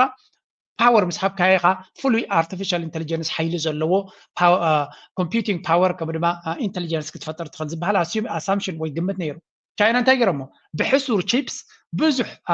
ቴክኖሎጂ ከይተጠቀምካ ብዙሕ ገንዘብ ከይተጠቀምካ ብሓፂር ክትገብሮ ስለ ትኽእል ጌም ቼንጀር ዝኾነ ኣካይዳ ብምምፅኦም ነቲ ማርኬት እቶም ናይ ኤነርጂ ካምፓኒታት ይኹኑ እቶም ናይ ቺፕ ዘፍርዩ ዝነበሩ ካምፓኒታት ናይቲ ኣብ ኣርቲፊሻል ኢንቴሊጀንስ ኢንቨስት ዝገብሩ ዝነበሩ ኩላቶም ንታሕቲ ከም ዝወርድ ብርክናቶም ገይርዎም ኣሎ ስለዚ ኣካይዳ ክቕይር እዩ እቲ ቴክኖሎጂን እቲ መፃኢን ግን ናብኡ ምዃኑ ኢና ንርኢ ዘለና ቻይና ጥራይ በቋራጭ ክስራሕ ከም ዝኽእል እያ ፕሩቭ ጌራቶ እምበር ኣየድልን እዩ ኣይኮነትን ኢላ ዘላ so again technology is changing and we have to adapt ምስ ቴክኖሎጂ ዝቕየሮ ዘሎ ነፍሲ ወከፍና adapt እናገበርና ክንከይድ ይግባአና today by the price of Bitcoin. How many of you understand it? I don't. I can't teach you about it, but today I talked with a financial advisor who believes you need to learn more about it. Ray Houston watches the financial station for a Bitcoin price. There it is right there. 92,600. Another record-setting day. I absolutely advise everybody to do your homework on it, to research this. It is something that you need to know and learn about. Ray Houston is a financial advisor easy. እዚ ቢትኮይን ዝበሃል ኮንሰፕት ሓደ ካብቶም ዝፀልኦን ኣንፃሩን ዝነበረ ሰብ እዚ እዚ ነገር እዚ ኣፅኒዕካ ተማሂርካ ክትፈልጦን ከተስተውዕለሉን ክትጥቀመሉን ዘለካ እዩ ኣይ ሪኮሜንድ ይብለኩም ኣሎ and I am encouraging you በዓልኩም ኣፅኒዕኩም ክትበፅሕዎ ትኽእሉ ተኮይንኩም ክትርድዎ ትኽእሉ ተኮይንኩም ፋይን ሓገዝ ናተይ ትደልይኩም ኣብ ፕሮግራም ናተይ ጆይን ግበሩ Financial advisor. He was a doubter at first on Bitcoin, but he studied it, finding a paper which explained the blockchain technology Bitcoin is based on. And I read that and I was blown away by it because I just wanted to find a reason to tell people this was garbage, and I couldn't. House2 can't say whether you should buy it or not. Every person's situation is different. He believes demand for Bitcoin right now is based on two things. The SEC approved it for exchange-traded products, and Donald Trump embracing digital assets. Bitcoin is the network itself. So the government can't control it, a bank can't control it, the central banks can't control it, and that's part of the reason that people are excited about it. Exactly. So እዚ ነገር እዚ መጀመርያ ኣብዚ ሕጂ ንሪኦ ዘለና ዕቤት ዶናልድ ትራምፕ ንባዕሉ ኣካል ናይቲ ቢትኮይን ኮሚኒቲ ስለ ዝኾነ ናይቲ ክሪፕቶ ኮሚኒቲ ስለ ዝኾነ ካብኡ ዝረብሕ ስለ ዝኾነ ናይ ረብሓ ሰብን ናይ ቢዝነስ ሰብን ስለ ዝኾነ ንሱ ንዑ ዝኸውን ፖዚቲቭ ፖሊሲታት ከተኣታቱ ምዃኑ ድሮ ንሪኦ ኣለና ከም መቐፀልታ ድማ መጠን ብዙሕ ሰብ ካብ መንግስታት እምነት ናጉደለ ዝኸደሉ ዘሎ መጠኑ ዲሰንትራላይዝድ መንግስቲ ዘይቋፀሮ ዓይነት ገንዘብ ዓይነት ዓቕሚ ቴክኖሎጂ ክህልዎ እዩ ዝደሊ ቢትኮይን ድማ መንግስቲ ዘይቋፀሮ ቴክኖሎጂን ገንዘብን ባጤራን ቁጠባን ስለ ዝኾነ ካብ ግዜ ናብ ግዜ መጠን መንግስታት ኣሸገርቲ ናኾኑ ዝኸድሉ ዘሎ መጠኑ ድማ ሰባት ነዚ ነገር እዚ እናደለይዎን መምስ ሓዝዎ ድማ ንሓዋሩ ከም ዘይፍንዎ ክኾኑ እዮም ስለዚ ዘድሊ መፅናዕቲ ወሲድኩም ብዘይ ገድስ ኣብ ከመይ ዋጋ ኣሎ ላዕሊ ዲ ዝኸይድ ኣሎ ታሕቲ ዋላ ቢትኮይን እውን ታሕቲ ክኸይድ ቀንዩ እዚ ናይ ቴክኖሎጂካል ናይ ኣርቲፊሻል ኢንቴሊጀንስ ምክንያቱ ኣካል ዋላ እኳ በቲ ቴክኖሎጂ ዘይፅሎ ተኾነ ሴል ኦፍ ከጋጥም ከሎ ወይ እውን እቲ ዕዳጋ ንታሕቲ ክኸይድ ከሎ ቢትኮይን ወይ ነቲ ክሪፕቶ እውን ይፀልዎ ስለ ዝኾነ እዩ እዚ ከዓ ኩሉ ሰብ ኣሰብሂሉ ክጥቀመሉ ዘለዎ እዩ ሕጂ ናብ ኣፍሪካ ክንሰግር ኢና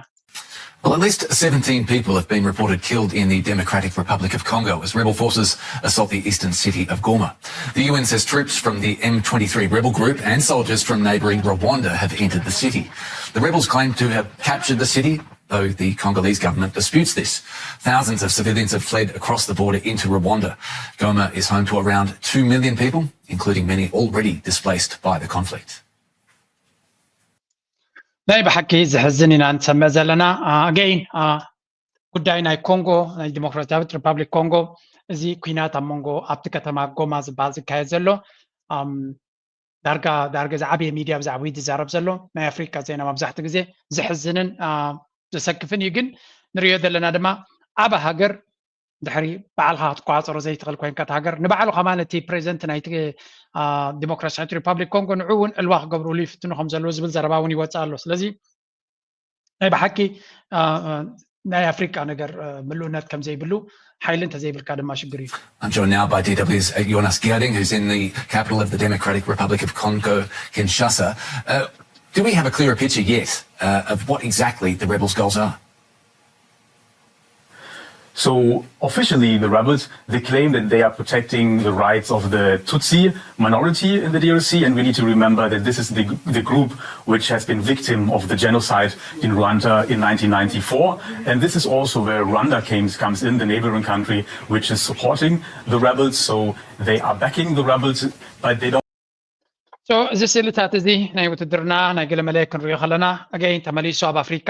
ሜይንስትሪም ኮይኑ ኣሎ ኣብ ሱዳን ዘሎ ኩናት ተሪኻ እዚ ናይ ኮንጎ ጉዳይ ተሪኻ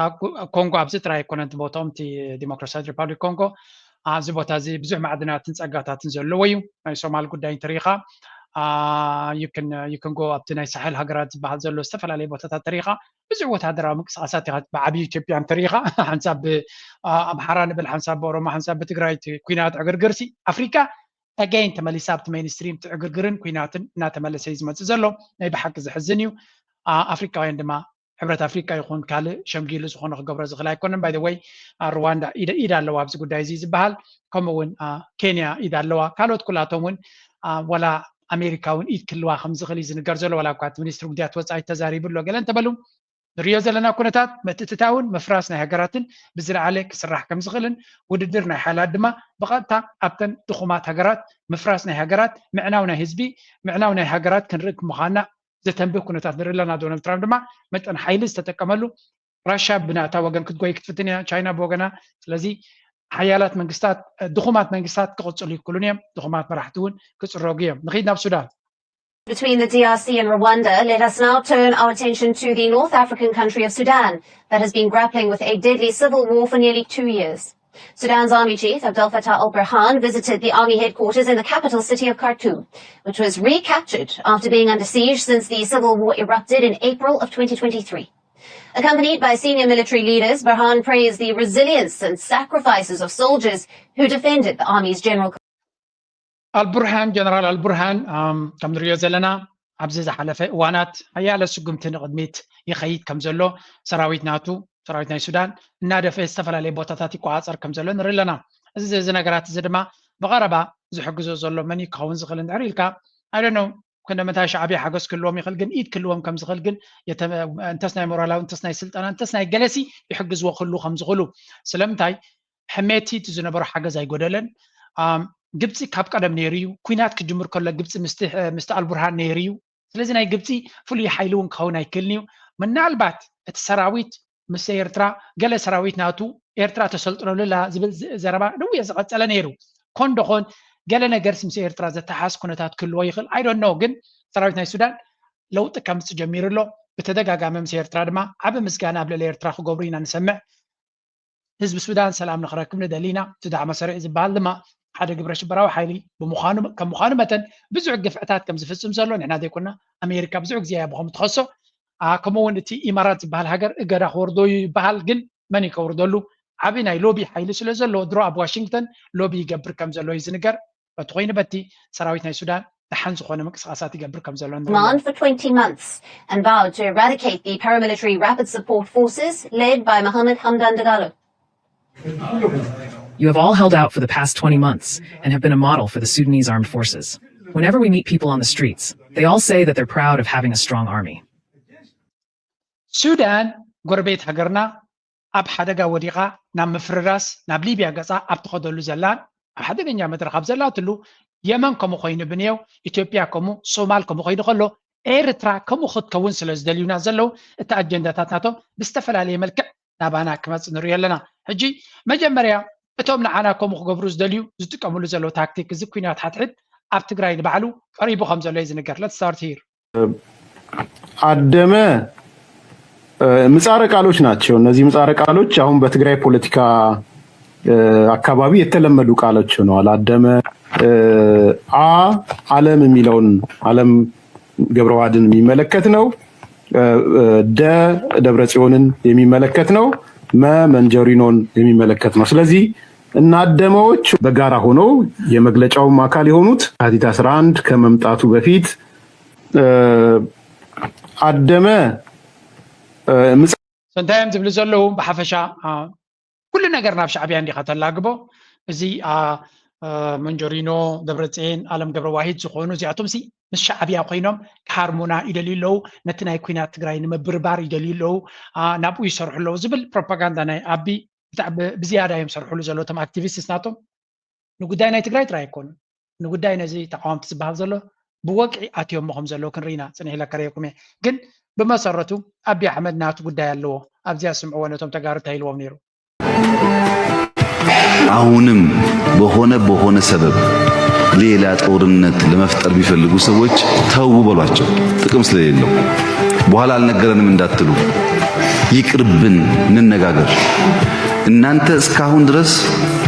እናነጋግረው ብላችሁ እኔ አላናገርም ብዬ አላቅም። ማናገር ስትፈልጉ ጉዳይ ካላችሁ እንደዛሬው ወይ ለጌታቸው ወይ ለአብርሃም ለካችሁ 10 15 20 ሆናችሁ አነጋግሩ። ለማነጋገር ዝግጁ ነኝ። ከዚያ ውጪ ውጊያ አያስፈልግም።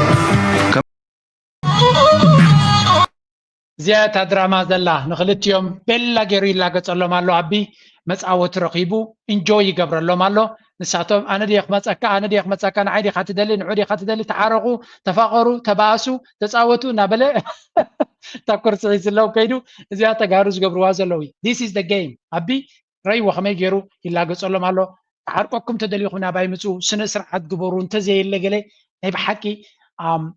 confidence up كابتغراي confidence جيري already زوم سبات زياتهم أيكونن نعومة يوم سلطانو كاليو اتا مغلا زلا كرسي كرهبوا خمزة كله غيرو بلا غيرو تلاقي تلوميو the funny part اتزاقرم كفال أنا زبلو مالتي نتوم إثيوبياويان ينازبلو تجارز إثيوبياويان نعسران شو عتن عمت نتأدي سابا نتو إثيوبيا زبال زي ما حضر زنبري ليتي نايزراي تجراي أبا مغلا قوين زبال زلو نسوز سلطنهم زلو تقامتي ناتو تدقفت تجراي تعود زبلو زنبرو نوتهم نسم تعود دبلوم زلو مرحت نزلاقة زلو سب موسو خيدهم دحانا بدحريت ونكرينا زيوم أبزح الجنرية زلنا مالتيو بعبيو تعبي أزارا بأرسو خين زلو تي ناي إثيوبيا أكتيفيستس ناي عبيت بروباغانديستس ناي عبي أجو خازو بلو زلو نزو قداي برغيد نحمد زغو برزلو قلنا تبهلا بقى خمي يلا بروباغاندا بكل من قدي نعو يوم كتاقعود كنشبشبون زوعلو زلو إذا غانتا يزنقركا أبي أحمد تريلو زليلو أنصار إيرترا نبعثن أجرجرن أتيو كم زلو نسو تي أبي إيرترا رجيم تشينج خنقبرين أيلهم توم أبالات ناتو ويم توم بروباغانديستس ناتو بزح إزارة بني رمنيم كم بوليس درجة أتيو نزوم سبات سياتهم أصلتينو نشعبيا نيرترا منجستك فنكل كم زدلي مجمريا بتوم ناي عفاردو ناي قلفتينيو هجدما نزيوم أمتيو أخيباتات نخقبرو بروباغاندا ناتهم نخقبرو يتاك علو مالو اتوم ناي ميديا تنافر ناتو دما ناي بحكي برغيد نحمدو تسا فتيرو لو نتكونتات تغير يخلالو زبل أجندا ناتهم بسفيعو بروباغاندا يقبرو لمالو اتقلع ماجن تكفال ناتو دما انتايم زبلو زلو اتنا عتاتهم أبي أحمد مالتيو نسو أكم تقلو تريبو زلوهم أبي أحمد بكا حنساب جسكي حنساب بشكليتا حنساب بموتور حنساب بقلي هو تنجوي قبرالو تبوليتيكاتي قوسي تعقرقر بإثيوبيا زلو أين تايونيو this guy is living in a dream أب حلمي زنبر زلو زخدونا كدان زورو ماكينة زبال عمق بي زخدو كنتات كل نقر like luxus ويكا luxury lifestyle زلو أبي أحمد luxury زل على تي بلصقنا مالت prosperity توم بروتستانت كم عينت امنات زخدتلو انتايم أمانا حبتي أملاخ نحبتامات كوينا نخنبري جيرونا زبل philosophy وي ideology زلو that's why أبي أحمد أكادنو أكايدو أكبابيو كمرق كله قلمله كله بلج لج زبل نجار يزفتو prosperity حبتن متشوتن كله لو زبل لذي كل نجارو أكادنو قلمله خطري خلقة نايتوبيا ما راح يكتب لي تغنيها of course نتا أدي سابع نسوز خدم بوتاتات كم تكدانون كم تجزون جيريد سرعة زلوا بلج لج زبل سلدفتو كله تسوز ربطه أبلج لج زبل يزلوا أبن داد خاتات كوينو ويونا بتي 700 ويت هذا مستعتنا وورلد بانك زوجو كبابي كابسو ساكساب 700 ويت بإثيوبيا أبز تحت الدرجة ندخلنا كم زنبر التي أبدي سابع يغون أبكال بروجكتات زهانتو زلو لما بزحت إثيوبيا أعمق خمسة بلو من عنجوي كقبروه نتوريست تيزي ألا مايو مالت أنا جينا أبي أحمد كتسألو تخيل إنديخا عندارا كايداناتو بخلو إنديخا تبلو جنزب كابي مسجد ما تردي والله إثيوبيا إيرلاينز لزلوهم كونكشنز لزلوهم توريست ببزحك مصامي خليو جيت توريست مسجد ما تايكري جنزب أبي كتف لذي جنزب كتف على زغل بروجكتات تقبروا لك هذا إسرا 3 بروجكت تقبر توريست سابي يخدو لك دولار يمسولك نعن تتقيم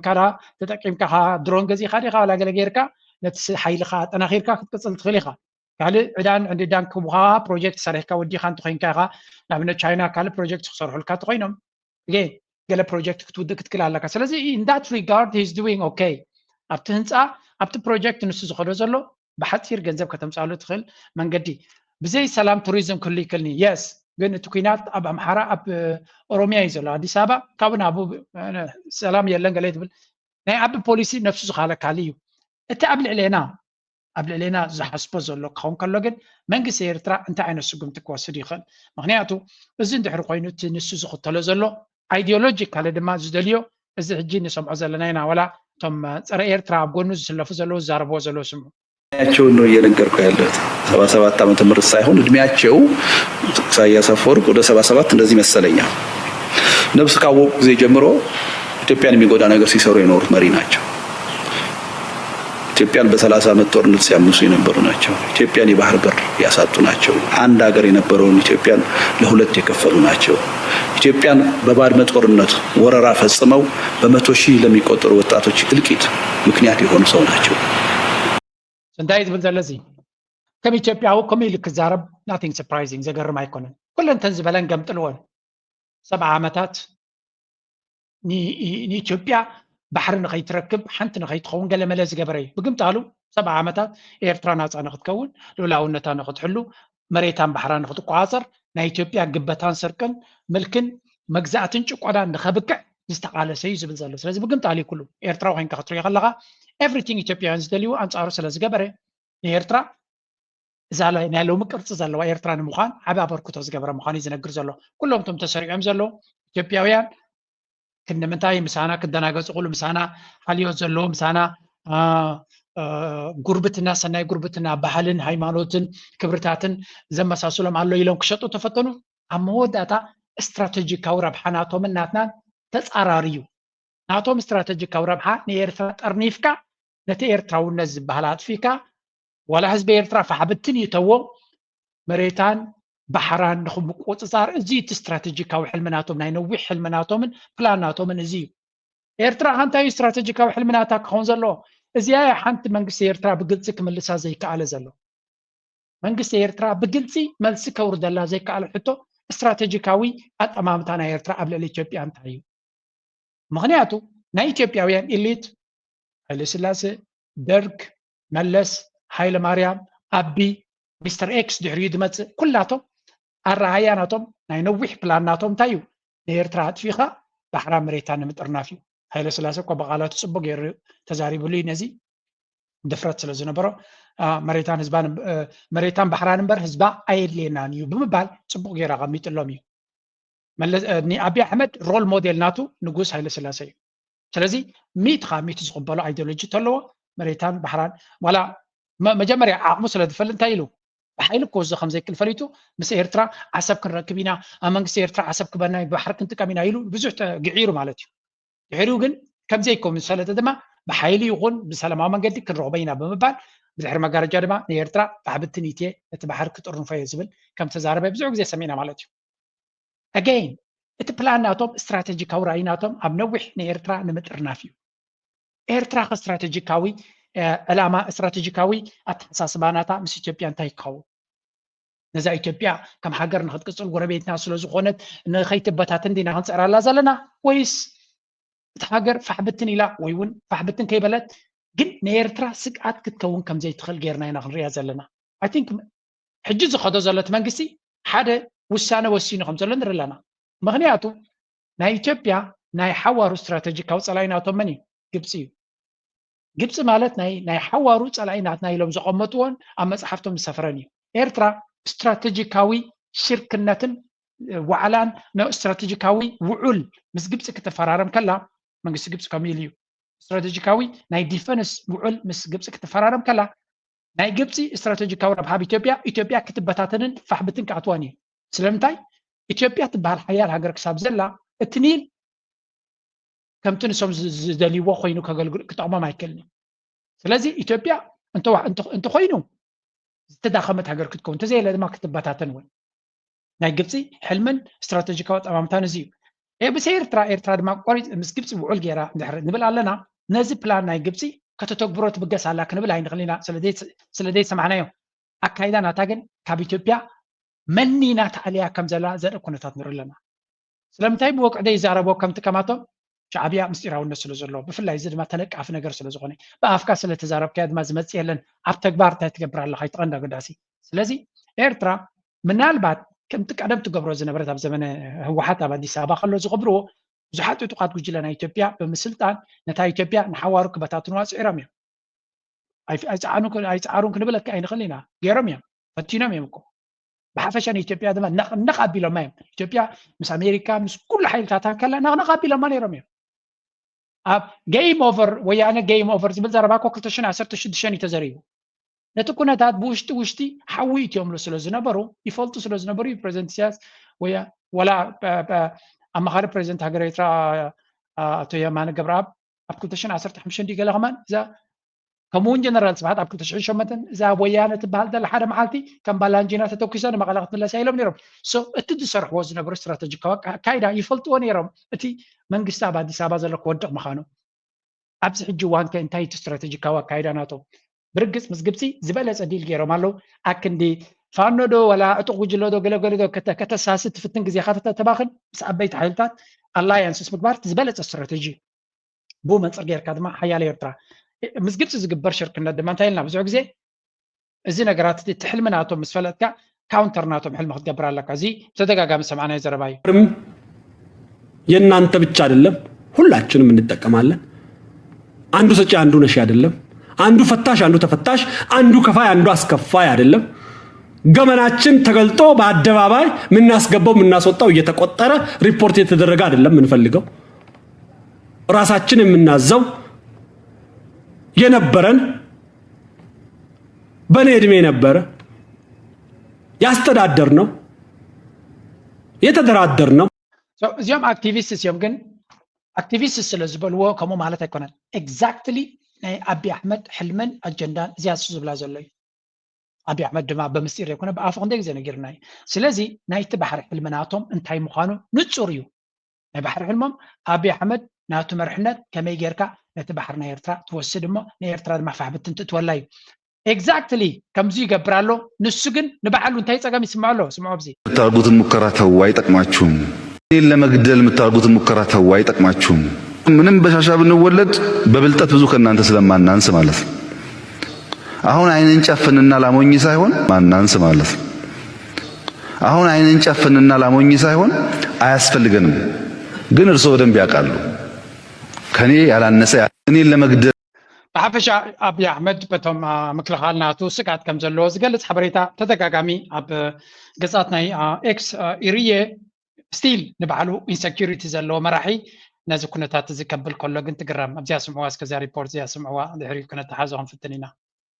ቶም ኣብ ኣዲስ ኣበባ ዝርከቡ ኣባላት ብርጌድ ንሓመዱ ኮንፈረንስ ንክገብሩ ፍቃድ መሃቡ ሕዝን ምንታይ ዝብል ሕቶ እውን ኣልዒሉ ኣሎ ምስ ኤርትራ በንሕንሕ ትርከብ ኢትዮጵያ ሕቶ ወደብ ባሕሪ ዝብል ኣጀንዳ ካብ ተልዕል ጀሚሩ ኣብ መንጎ ክልቲኡን ሃገራት ዝፀንሐ ረከብ እውን ሓርፊፉ እዩ ድሕሪ ስምምዕነት ፕሪቶርያ ገጽካ ከይርኢካ ዝተባሃሉ ዝመስሉ ዞም መራሕቲ ናብ ሓደ ጠረጴዛ መፂኦም ክላ ዘብሉ ዝኽእል ዕድል እውን ዝተበጠሰ ይመስል ንፀላኢና ነጥፍአሉ መንገዲ ንፀርበሉ ሴፍ ክንሕዝ ኣለና ዝብሉ ኣባላት ብርጌድ ንሓመዱ ንስርዓት ህግደፍ ንምጥፋእ ብዝግበር ምንቅስቃስ ሓበራዊ ዕማም ከም ዝሕዝኦም ኣረዲኦም ዓድና ንኣትወሉ ግዜ ርሑቕ ኣይኮነን ዝብሉ ዘለዉ ኤርትራውያን ደለይቲ ፍትሒ ከመይ ኢሎም እዮም ከኣትው ግን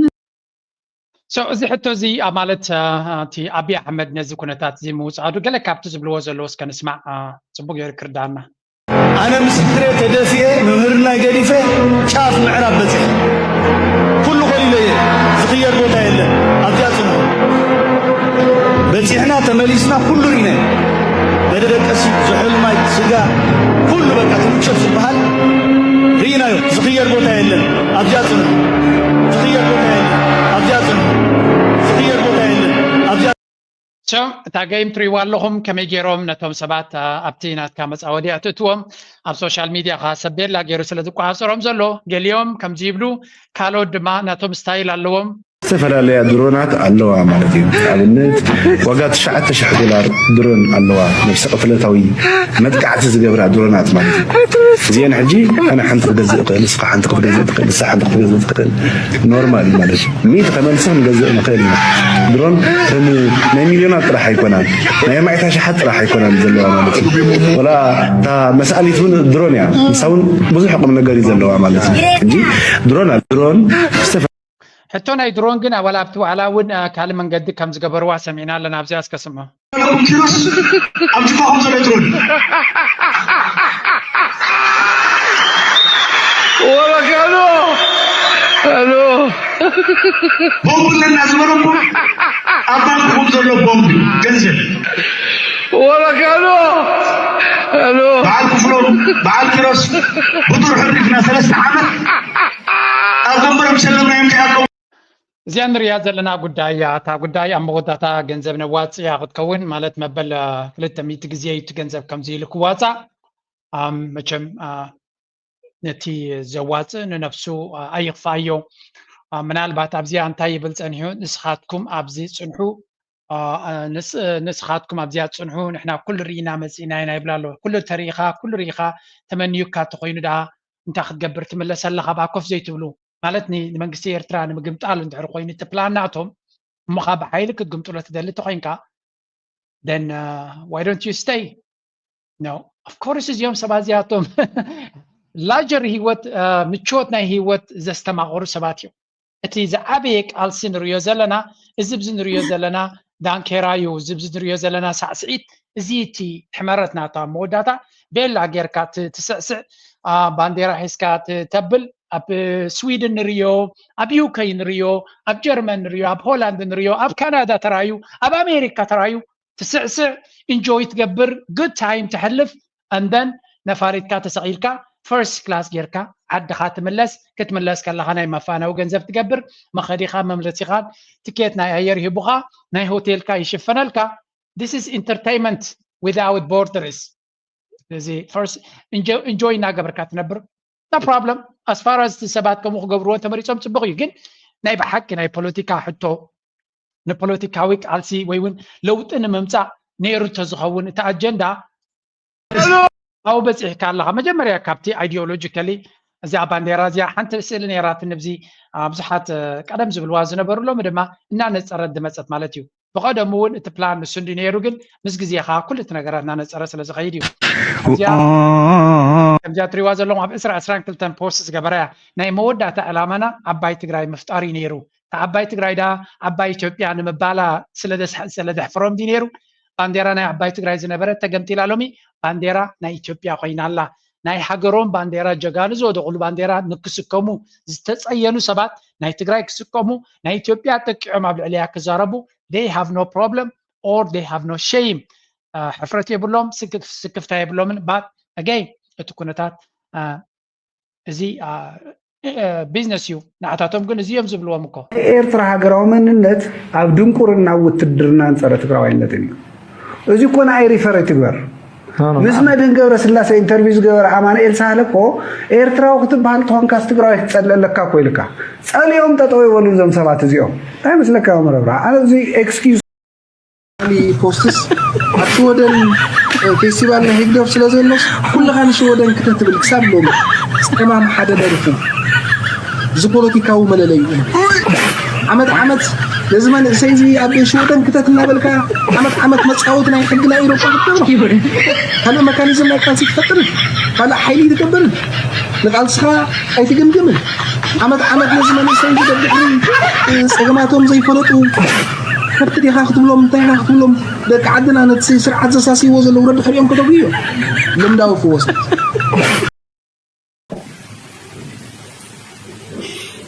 እዚ ቂም እዚ እዚ ፅል እዚ እዚ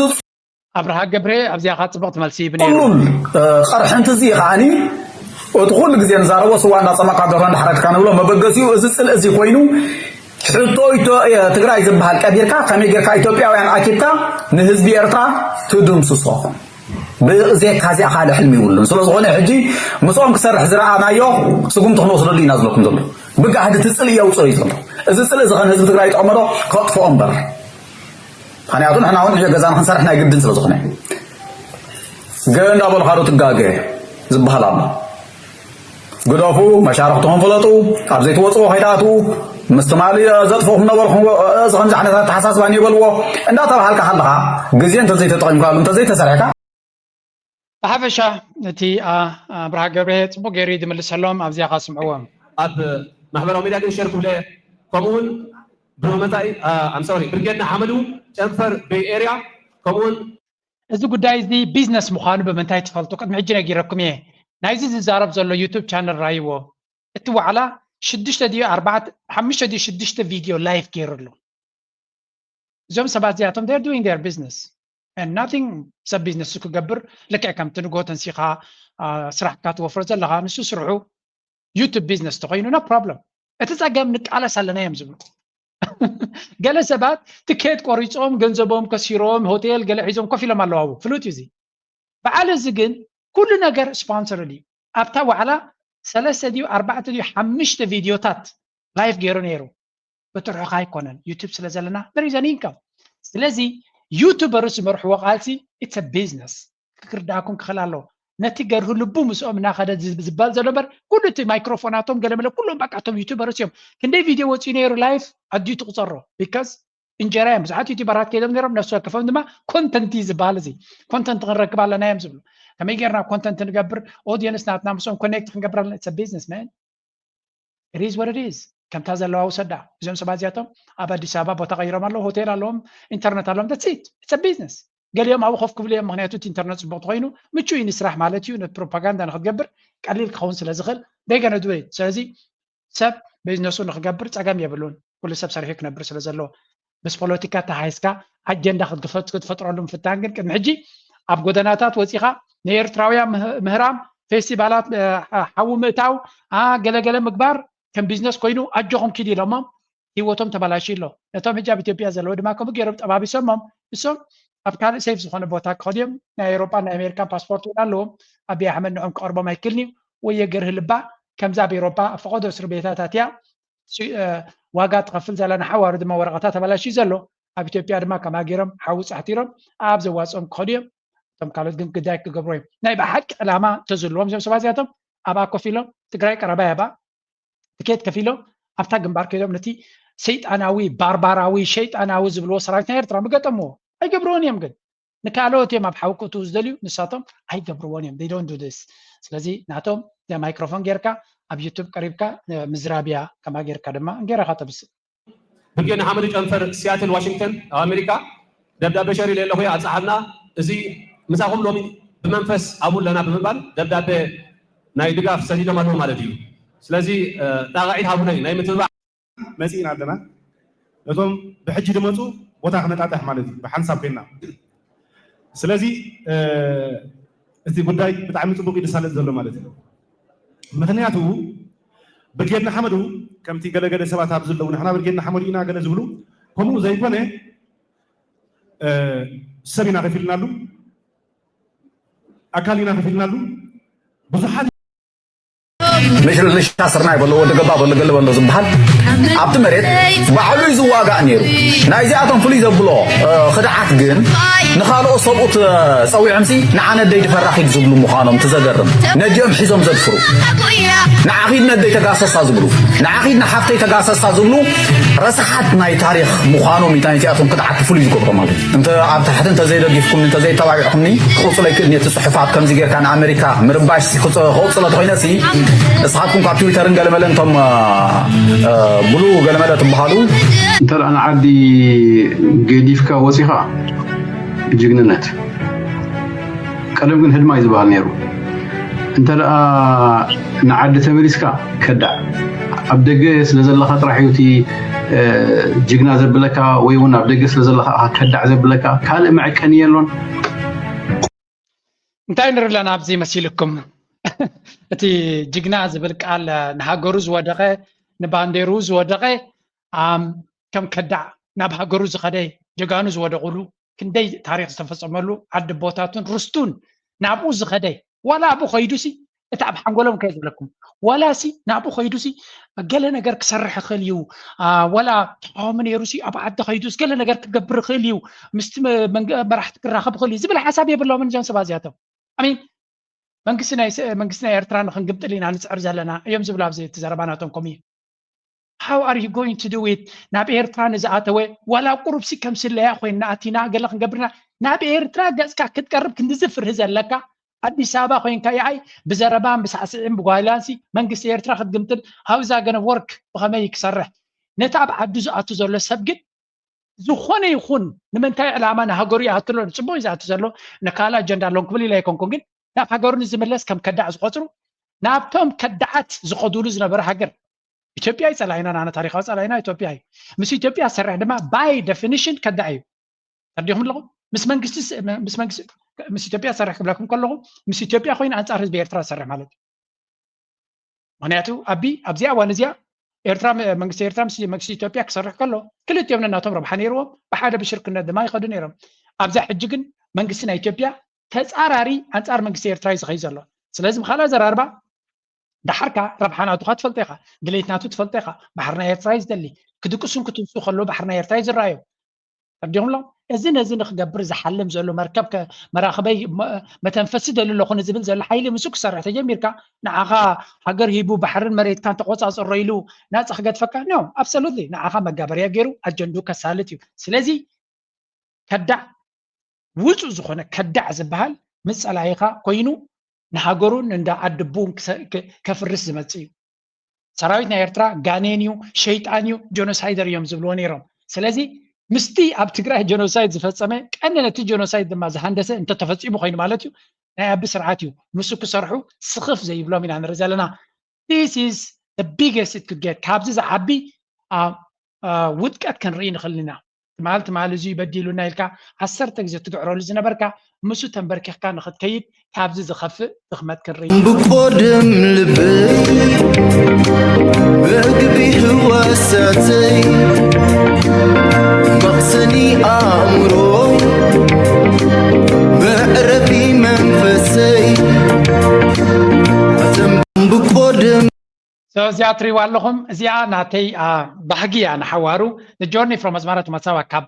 ኣስመራ ተበጊስካ ንባፅእ በእግርኻ ክንደይ መዓልቲ ይወስድ ኣይፈልጥን እየ this is going to be ኣብቲ ናተይ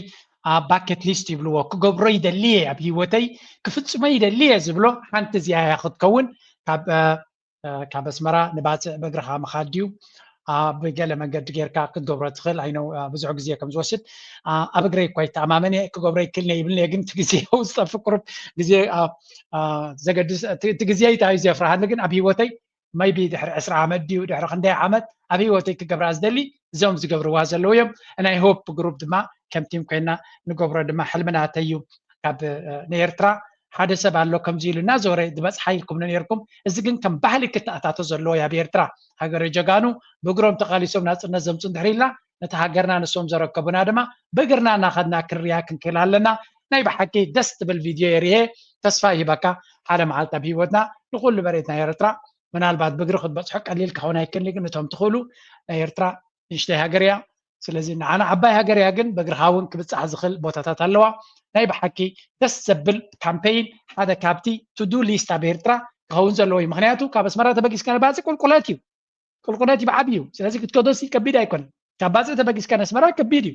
ዓቐበት ብዙሕ ስለ ዘሎ ካብ ኣስመራ ተበጊስካ ንባፅዕ ግን ኣትሊስት ክሳብ ግንዳዕ ወሪድካ ካሕተላይ ክሳብ ትወርድ ቁልቁለት እዩ ድሕሪኡ እትረስኒ ገለመለ ክከብደካ ይኽእል ኸውን ግን እዚ ጽቡቕ ዝኾነ ሕብረተሰብ ቦታ ክሊማናቱ እውን ሕማቕ ስለ ዘይኮነ ደስ ዘብል ስለ ዝኾነ ከም ሓደ ኣብ ኤርትራ ክግበር ዘለዎ ኮይኑ ይስምዓኒ ካልእ ድማ እዚያስ ከስምዕዋ ባዕተን ከም ህዝብን ሃገርን ተዛማዲ ሰላም ዘስተማቐርናላ እያ ንሱ ጥራይ ዘይኮነ ዋላ እኳ ናይ ግብሪ እምበር ናይ ዘረባ ባህሪ ተዘይብልና ግን ናይ ብሓቂ ኣብ ኩሉ ፅላታት ማለት ፖለቲካውን ወታደራውን ዜናውን ዲፕሎማስያውን ቁጠባውን ማሕበራውን ኣገልግሎታትን ባህላውን ስፖርታውን ወዘተ መዳያት ንቕታ መበገስገስጋስ ጉዕዞ ምዕባለ ዝተመዝገበላ ዓመት እውን ከም ዝነበረት ምብሳር ኣገዳሲ እዩ ኣነ ብናተይ መረዳእታ 2024 እዛ ፕሮጀክት እዚኣ ተወዲያ ብፍሉይ መመረቕታ ናተይ ክራይ ናታ ናይ ያ መመረቕታ ንኽሪ ባህግናተይ ሲዩ one of my wish list ናይ ባህግናተይ እዛ ፕሮጀክት እዚኣ ተወዲያ ኩሉ ሰብ ኣብ ኣናኸደ ብመኪና እናዞረ ስእሊ ክገብረልና ትምኒት ናተይ እዩ because እዚ ፕሮጀክት እዚ ብዙሕ ገንዘብ ወሲዱ ብዙሕ ዓቕምን ብዙሕ ጉልበትን ፈሲስዎ ከም ዘሎ ብዙሕ ፀጋታት ናይቲ ሃገር ፈሲስዎ ከም ዘሎ ርድዩ ግን ማዕረቲ ዝጀመርካዮን ዘበገስካዮ ክትውድኦ ድማ ክትክእል ኣለካ ላይክ ኣብ ኣኮምፕሊሽመንት ሓደ ነገር ጀሚርካ ክሰርሖ ከለኻ ብዙሕ ብድሆታት ኣለዎ ወዲካ ከተመርቆ ከለኻ እቲ ኮንፊደንስ እቲ ዕጋበት እቲ ፅቡቕ ፊሊንግ ሽዑ እዩ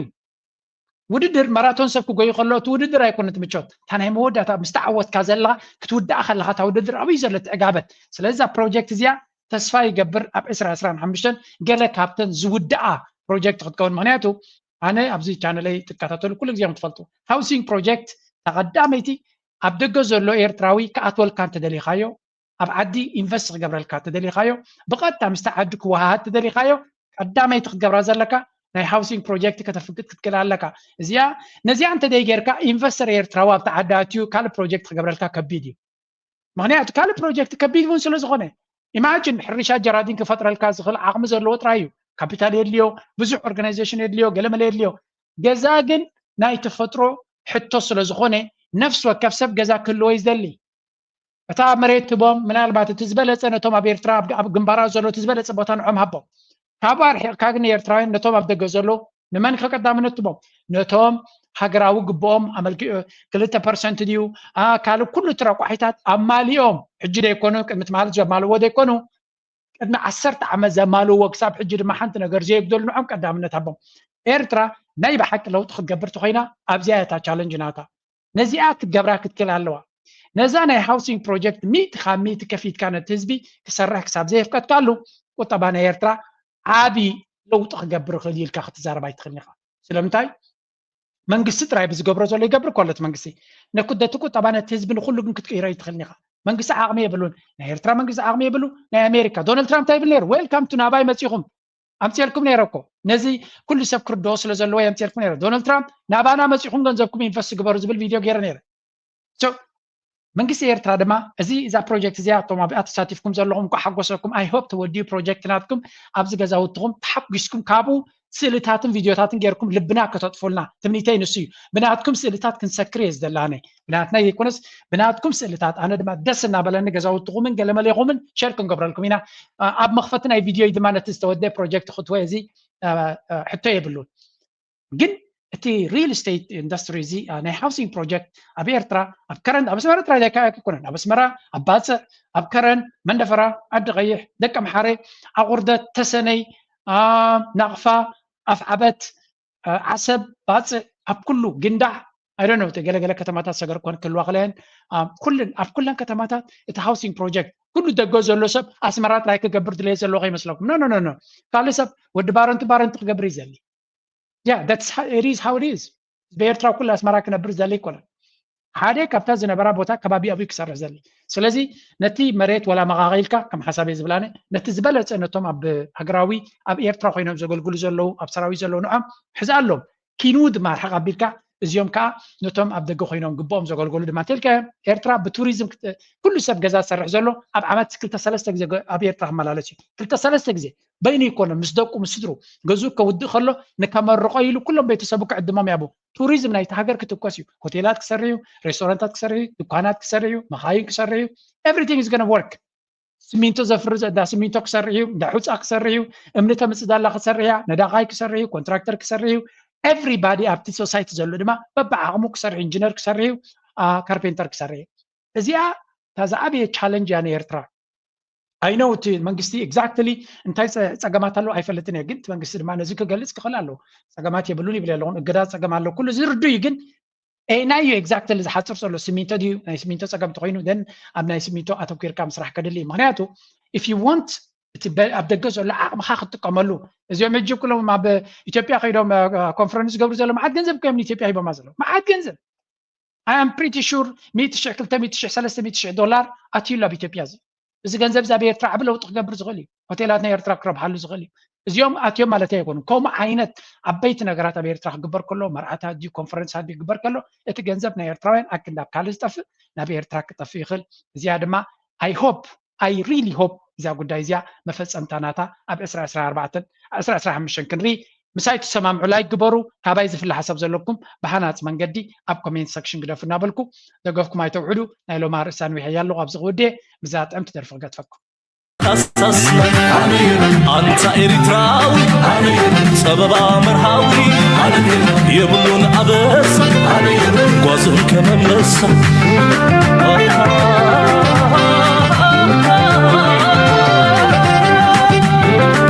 أنا تلك لومي مع سكوين وفا تفارن كان بخاب برد مفرازة سعر كايرو بخاب وشتن بدرجة حقنات كعبي أنا بتحقق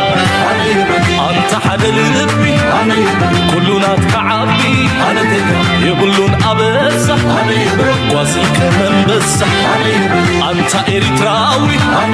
سببا مرحاوي يبلون أبسة قوازن كمن بسة